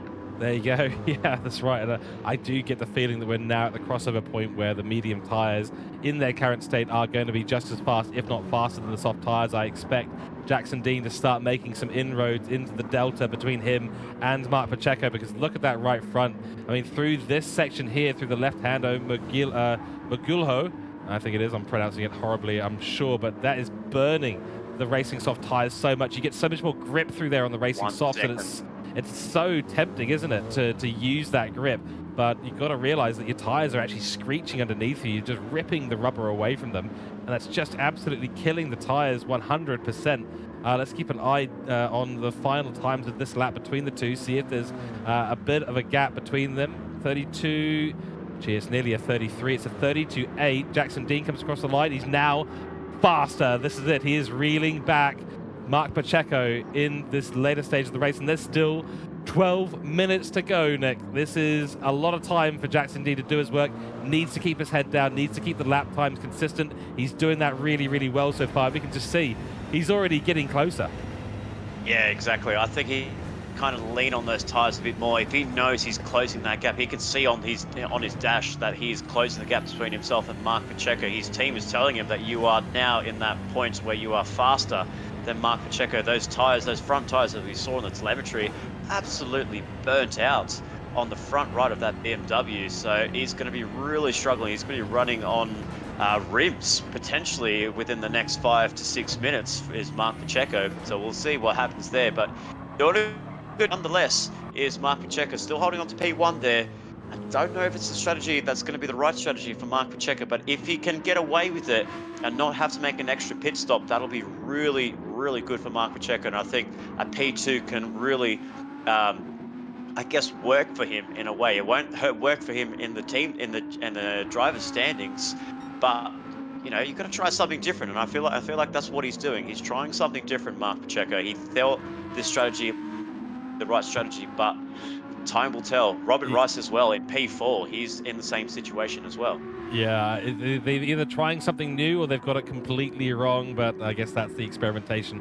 At the end of the day, risk reward, but this will be 2 races in a row with a strategy. Execution has just not been there. We didn't see the Elite and Pro category drivers for Hooncorp taking the SUFs at all, so I wonder if there's maybe a little bit of miscommunication there between the drivers on what the strategy should be. Or maybe Rob Jacobs just thinks, you know what, I can Pacheco thinks he can just handle it and all that. We shall see. Fuel is the issue now for Hooncorp Esports. And then Revs, yeah, I told you he was going to be pretty quick, and he's been consistent in this race so far. Those racing softs, though. Yeah, he's made a similar mistake 10 minutes ago, and I hope they don't pop a tyre. I really hope we don't see a repeat of what we've seen in other races. A little bit there. I'm sending another invoice. Hold on, I'll be right back. But you can see that Robert Rice just drifting through turn 4, so he's really, really struggling. You can see that rear tyre almost on the rim there. Give it another lap or two. Probably at the end of the next lap, we're going to be seeing him right on the red here, Robert Rice. And he's got a long way to go. 10 minutes, less than 10 minutes is a long time around here. You're looking at about 4 to 5 laps of racing here at Interlagos, at Autodromo Jose Carlos Pass. Between these guys, it's going to be crazy. Look at Shane Addard. He's right there. He's lurking. He knows he can get a 2-for-1 deal if Mark Pacheco has to come into the pit lane, as well as Robert Rice. Because if both of them come to the pit lane, hey, that's a steal for Asta Racing on the podiums for Pro-Am. But this battle for AM class is really heating up. Troy Britnell still holding on to P1. Mark Hasseldine on to P2. And Aiden Chase right behind there. He's probably about 4 seconds behind Mark Hasseldine in P7. But count him out just yet, because he can still see these guys in his front windscreen, and he can still see the battle for P1 in AM class. So I wouldn't count him out just yet if these guys squabble with less than 8.5 minutes to go. That's right, Andrew Scott, you've probably been on board with the battle for P6 right now, and that is the battle for AM class lead. Oh my goodness, it's so close. Hasseldine getting right up to the rear bumper of his opponent, Troy Britnell. Andrew Scott, what can you see from your perspective for this battle for AM class victory? Yeah, it's looking like it's really spicing up, and the R8 is struggling on its tyres. So the BMW Hasseldine does have a tyre advantage, although he's going to have to be careful. He doesn't want to get too aggressive and start leaning on them too much, because that'll become a disadvantage. It's not a big difference, but the R8 ahead of Britnell, if he can just gather it up and just clean up his corner entries and whatnot, he should be able to stay ahead. There we go. This is going to be a fascinating battle all the way to the end. They've been battling for many, many laps so far. As you indicated before, 7.5 minutes to go, Nick, and this battle is not set to die off anytime soon. Both of the cars looking pretty squiggly on the exits of the corners. They're both trying to put the power down as much as possible, and that wind that's coming across the track is creating havoc out there in the infield. Yeah, absolutely, and the wind direction has really changed a lot. It went from wind into turn 1 to a crosswind going into turn 4. So going on long turn 3 into turn 4. So catching out a few drivers. We saw a couple of the MR drivers being caught out in that, especially Rob Jacobs twice on the encounter of the wind direction change. The wind direction changed from turn 1 and turn 4, but he's still holding on to P3 at the moment. But this battle for AM class is still brewing very nicely there. Aiden Chase is really closing up that mini-map there. He's actually closed up a few tenths to the battle for P1. So keep an eye on the Asta Racer in P8 overall, but P3 in class. He could be a dark horse here in the 911 in that Porsche 911, but it is Mark Hasseldine still he's not giving up. He wants that 4th victory. He wants to get Hassel 1 Motorsports and extend that championship lead in the team's championship. He wants to get that victory. Troy Britnell wants to get his team up and his new team up and running in the Player 1 GT3, Player 1 SimGear GT3 Championship for Season 2. He wants to get these guys on the board and get the victory, the first victory for Lightning Motorsport. But there's still not long to go here, less than 6 minutes to go, and this battle is brewing, and I'm here for it.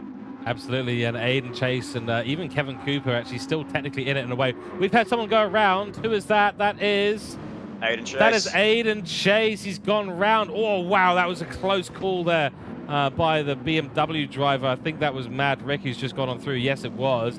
Wow, that was a close call, and Aiden Chase has binned it. That puts Kevin Cooper up into a provisional P3 for AM class out of nowhere and on the soft tyres, and actually doing a really good job on the tyre life there. I think he might have stayed out a little bit longer than others. Yeah, he was up to lap 20 until he went to the pits. Rice in the pit lane. Rice is in the pit lane because look at those tyres. Oh my goodness, there's nothing left on them whatsoever. So Revs takes himself essentially out of that P4 spots, gives it to Shane Attard. Nothing more that Robert Rice can do on the soft tyre. We talked about it earlier, and I think this is the fate that's looming over the other soft runners as well, including our current race leader. Oh my goodness, look at the front tyres, Nick. There's nothing in them. I did. When we cut to Robert Rice and his rear right tire on the red, I did not want to look at Mark Pacheco. I literally covered my eyes for a second there. He's I did in the not want to see what 33s. So he's in the 33, 33.2, 33.3, 32.9. So that is at the point where the tires are dead. 32.9. So not even Jackson Dean is closing up a little bit. He's only gained a few tenths on Mark Pacheco. So full credit due for Mark Pacheco. He's still holding good pace. Obviously, yes, slower pace, but Jackson Dean's not capitalizing. A 32.7 now on to conclude lap 29, about to start lap 30, compared to Mark Pacheco's 1 minute 33 point. So, but he needs to stay out, guys. He needs to stay out because he doesn't know that Rob Jacobs in third has no fuel.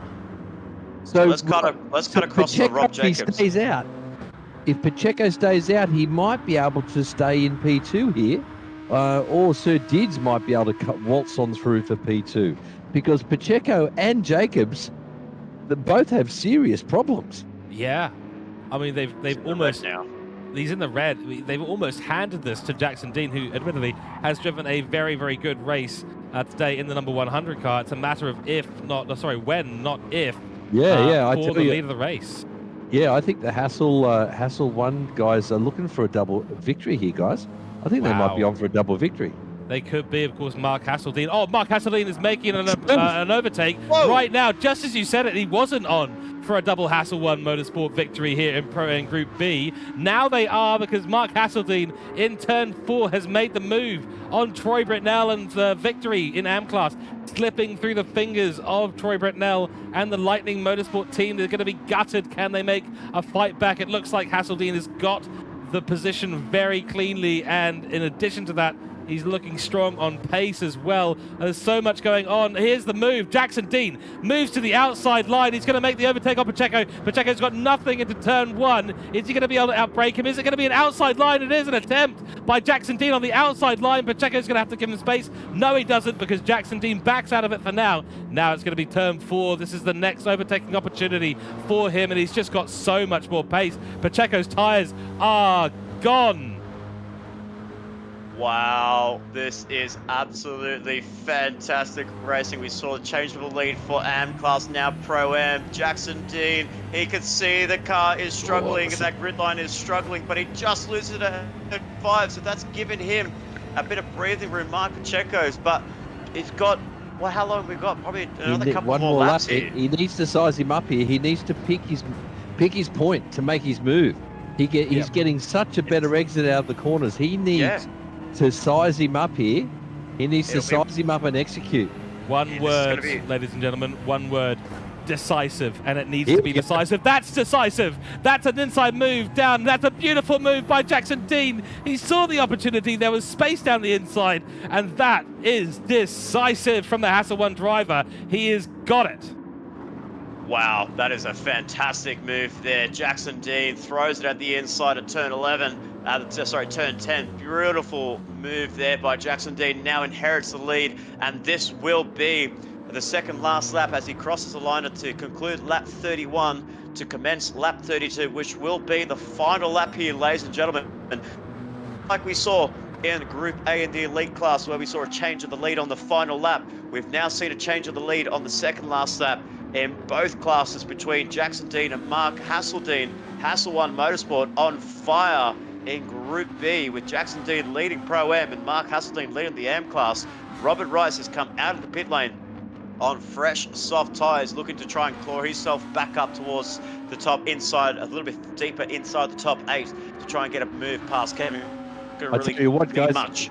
they've got Jacobs on fuel map 6 or 7. Actually, I think they're going for fuel map 7. Oh my And goodness. he is on vapors, so he's not going to get P2 here. So Pacheco on dead tyres is going to save his day, and he's going to collect P2, I think. But now Jacobs has to keep Sadids behind him, because if Jacobs runs out of fuel coming up the main straight, he's dead in the water. Oh my goodness, what a dramatic end to this race. Jackson Dean will get the victory. He's on the red fuel light. Pacheco's got too much fuel in the tank, and his tyre choice today has cost him. So both sides of the equation not going the way of Gridline Racing. What a shame for them. And this poor man right here, Rob Jacobs, crawling around the track. I don't think he'll lose the position to Shane Attar, but I mean, it just depends on, can the car keep going up the hill. He's short shifting a little bit. He's trying to get it to the end of the line. He will do. Jackson Dean takes the victory here at Interlagos in round 4 in what was a stunning drive from Hasselone Motorsport. Well done to Jackson Dean, and he got it all right, did the right strategy. And wow, that move as well was so decisive into turn 10. That is one to remember. Mark Pacheco victory slipping from his grasp 2 races in a row with a strategy blunder in Suzuka. Too much fuel and then the wrong tires at Interlagos. The story that is starting to become a little bit too familiar for the Gridline Racing chaps. Then Rob Jacobs on absolutely no fuel whatsoever, had no hope of catching back up to the top 2. Then Shane Attar P4. Mark Hasseldean takes home the AM class victory, and Hasselone Motorsport walk away with 2 victories in a single group. Troy Britnell in P2, and then it will be Kevin Cooper P3 for Hooncorp Esports. So actually 2 P3s there for Hooncorp Esports, and they won't be upset with that, I believe. Words escape me. What a fantastic race. Ladies and gentlemen in the chat, let us know your driver of the day in Group B. I suspect we've got a little bit of deliberation to do here in the commentary box around our decisions today. So while I regather myself, I'm going to throw it over to Andrew Scott for his thoughts on the race and driver of the day, please. Yeah, I think Lobby 2's the better lobby. I think Lobby 2's my We've favourite. convinced him, Nick. Yeah, I we've convinced him, yeah. That was pretty cool. Yeah, some real blunders there. I don't know how else to describe it. You know, there's an optimal strategy for every race you do in this pastime we have, and there was a few choices today that were not optimal, but you know, they made it work. Pacheco, Jacobs, and even Renegade there, who was told to stay out till lap 20, I think, and then put on the softs and then under fuel as well. So that was a very, very novel strategy-wise, but it sort of worked for him, because did he win his division? No, he Rob did Jacobs, no no, one. yeah. Yeah, but Mark so Hasseldean, Troy Britnell is P1 and P2 in yeah. the So some really interesting choices of tyre and fuel strategy today. But my driver of the day, I think, is going to go to Jackson Dean, because he chose the right tyres, he chose the right fuel strategy, and he brought it home for the victory. So my driver of the day goes to Jackson Dean. Fantastic. Thank you very much, Andrew Scott. And yes, some novel strategies being used today. Nick, let's throw it to you. Your thoughts on the race and driver of the day, please. Oh, what a race that was, ladies and gentlemen. Suzuka Group B, Fuji Group B with the wet weather was spicy. Even if we thought Bathurst Group B was spicy, Interlagos delivered the perfect race, and this is what we love about Interlagos. One of the best South American tracks in the world, and it's great to have the GT3 cars, the GT3 Championship here at MotorMotion E-Series, sponsored by Player One Sim Gear, and when it delivered in Season 2, Jackson Dean, Mark Pacheco, I really have to give these guys full credit. These guys throw everything at these cars and they throw themselves right into the deep waters of strategy, racing, racecraft, the time that they can spend on track with each other, battling side by side and learning about each other's racecraft. Rob Jacobs as well, getting his name involved, getting his name up there in the podiums yet again for Cooke Esports. But I think despite not victory here today, and I think for what... Oh, we did just lose Nick there for a moment on the microphone. Hopefully we'll have him back in a few moments' time. Nick? Yeah, so I was about to say I was going to give my driver of the day to Troy Britnell, the man that drives for his own team, Lightning Motorsport. Despite getting pole position and leading the majority of the race, losing it with 2 laps to go on Mark Hasseldean, I'm still going to give him the full credit there. I think he's a driver of the day, in my opinion, and a great race in that Audi R8. So Troy Britnell, learning inspirations from Chris Duncan and all of his more faster teammates, doing a good job for Lightning Motorsports, and driver of the day for me. Fantastic. All right, so we've got 1 vote, Jackson Dean, 1 vote, Troy Britnell, but I'm going to break the tie here, chaps. Jackson Dean gets my driver of the day today. Executed what we think is the right strategy. He kept us cool, kept those lap times nice and consistent, didn't panic when Pacheco came out in front of him. And that move in turn 10, I said the word was decisive. He needed to be decisive, and moments later, he was decisive. He made that move stick. He did it beautifully. Didn't even need the long straight, which is the traditional overtaking opportunity. For me, Jackson Dean definitely gets driver of the day from my side. Plenty of honorable mentions out there throughout the grid as well. Let us know in chat who your driver of the day was on what was a spectacular Group B race. We look forward to more action being provided by Group B. Hats off to all the drivers today. Big congratulations to them. Let's take a look at the Pro-Am standings as they are right now. And Jackson Dean, with 2 back-to-back victories, finds himself in the top spot once again with 149 points. That is a big gap, 21-point gap over Mark Pacheco for Grid Line Racing. Then Rob Jacobs in P3 for Cooke Esports on 124 points. Still a good battle going on between these 3, but definitely Jackson Dean advantage. Home field for him right now as we head towards the last 6 races in the season. Then Aiden Sampson P4, Robert Rice P5, Mitch Collin in P6, P7 to Richard Robinson, and then Shane Attard on 57 points at the rear of the grid for Pro-Am. Nick, handing over to you for the AM class standings. Absolutely, and it is the man that's got 4 on the trot. Mark Hasseldean, Hassel One Motorsports, gets the full points yet again for 4 in a row, 187 points next. Kevin Cooper has jumped up into position 2 in the team in the standings of the AM class. P2 for Kevin Cooper. Troy Britnell rounds up a great hustle of points there, and he jumps up to P3 as well. Aiden Chase drops down to P4 for Asta Racing, so not the race. Unfortunately, we saw him spinning in the infield of Sector 2, so drops down to P4. Bob Massey, we did not see in this race. He's down in P5 for Diffusion Race Engineering. Graham Splint having a bit of a tough time in motorsports, a Lamborghini, but hopefully he'll be able to learn his racecraft very shortly. Wade Rushton, who did not make an appearance here tonight, Ricky Rick was in the car for Gridline Racing, and Jack Finch for Black Rose Racing also not making the appearance here tonight at Interlagos. So Mark Hasseldean 4 in a row, and that gap is growing, and it's growing pretty quickly, George. And can anyone stop him? I'm not so sure, because the field is close, but he's just getting the W's next to his name. Yeah, you seemed a little more sure with Troy Britnell making a bit of a charge, but fair point, 57 points is a big, big gap. And yeah, he is looking very dominant as we barrel towards round 5 next week. That'll mark the halfway point in this 10-round season. Let's take a quick look at the team standings. And Andrew Scott, take us through the team standings on screen now. Oh, are they? Sorry, I'm at the bar. Oh dear, here we go. I had a feeling this might be the case. Can you get your phone out or something? Oh no, don't worry about it then. Sorry. That's quite all right. I can't see the screen. You can't see anything. Okay, well, we'll give him a free pass this time. He's going to go and enjoy himself a nice beer. We'll join him shortly down there. You have to let us know which bar you're at, okay? Just give us a text, all right? Anyway, position 1, of course, Hassel One Motorsports, and they are really dominating the season. We saw some articles on www.motormotioneseries.wordpress.com, articles describing Hassel One's dominance in the second season of the Player One Sim Gear GT3 Championship so far. That lead extends significantly today. Now 533 points. That is nearly 100 points clear. It's actually about 88 points clear, I believe, of them. I don't think that math is completely correct. Someone can get their abacus out and correct me on that. P2 to Cooke Esports on 448.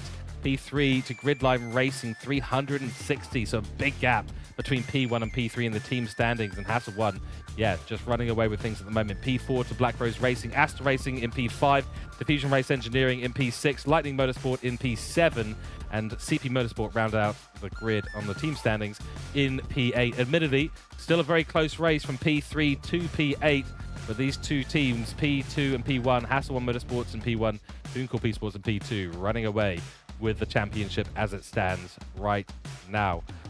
Wow. Okay. Well, ladies and gentlemen, that has been your coverage for round 4 in season 2 of the MotorMotion E-Series GT3 Championship, sponsored by Player One Sim Gear. Some final thoughts from Nick and Ando before we head out for the remainder of this stream. Thank you, gentlemen, for being in the comms box. Nick, let's hand it to you first. Oh, I don't know if we're going to get our final thoughts from Ando Scott. I think we're going to have to carry the man out of the track onto the plane. I don't know if he's going to be able to fly home tonight, ladies and gentlemen. He is a pilot for Qantas, so I don't know if he's going to be. I think he's going to get himself a free upgrade to first class, and if he can give us some free upgrades from first class, that'll be fantastic. Thank you for. We're not going to bribe him in any way. But hot takes here. Interlagos, what a race we saw in Group A and Group B. These guys are putting on an absolute show. We saw some championship defining moments in Group A. We saw some critical errors made in Group B. Some really great racing in Group B and Group A. So I know we like to say Group B is our favorite lobby, George, but I think overall it's quite an even split here for round 4. I believe that Group A and Group B, Lobby A and Lobby B, these guys put on an absolute clinic of what is great racing, side-by-side action, strategy blunders, great strategy calls, controversies. It just threw everything. It just threw everything in our playbooks here of what it defines as a great spectacle in motorsport, whether it's in the real world or the sim world or the esports world. We see some great racing here in Interlagos. You absolutely delivered. You delivered in the real world in the Formula One World Championship, and now you've delivered here at MotorMotion E-Series. So in that sense, we thank you, Interlagos, and we can't wait to have you back in Season 3 because, my goodness, what a chapter that we're having here at this track. Couldn't agree more. Big changes in the championship order and things at Interlagos, so it is a place of a bit of magic, that is for sure. Andrew Scott, let's before you get too into the celebrations, let's have some final thoughts from yourself. And you sound rather convinced that Group B provides some excellent racing. Yes, they are my favourite lobby now from now on, guys. they really do. It's all about the entertainment in Lobby 2, isn't it? Like they with their choices and their racing. I love it. And yeah, no, for me, it was a very entertaining round. I really enjoyed it. I had a ball.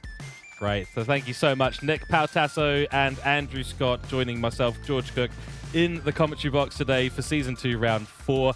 We will be back next week, of course, for Round 5, where we head continued in our American leg, Michelin Raceway, Road Atlanta, with the racing soft tyres on the 12th of November. We'll see you next week, same time, same place on the MotorMotion E-Series channel. Thank you all for your chats and comments on the YouTube channel. Give us a like and subscribe, really helps things out. And join us as we barrel in towards the latter half of this season of what has been a brilliant Player One Sim Gear GT3 Championship so far in Season 2 here at MotorMotion E-Series. We thank you all so much. Have a fantastic rest of your weekend, and we will see you back for next time.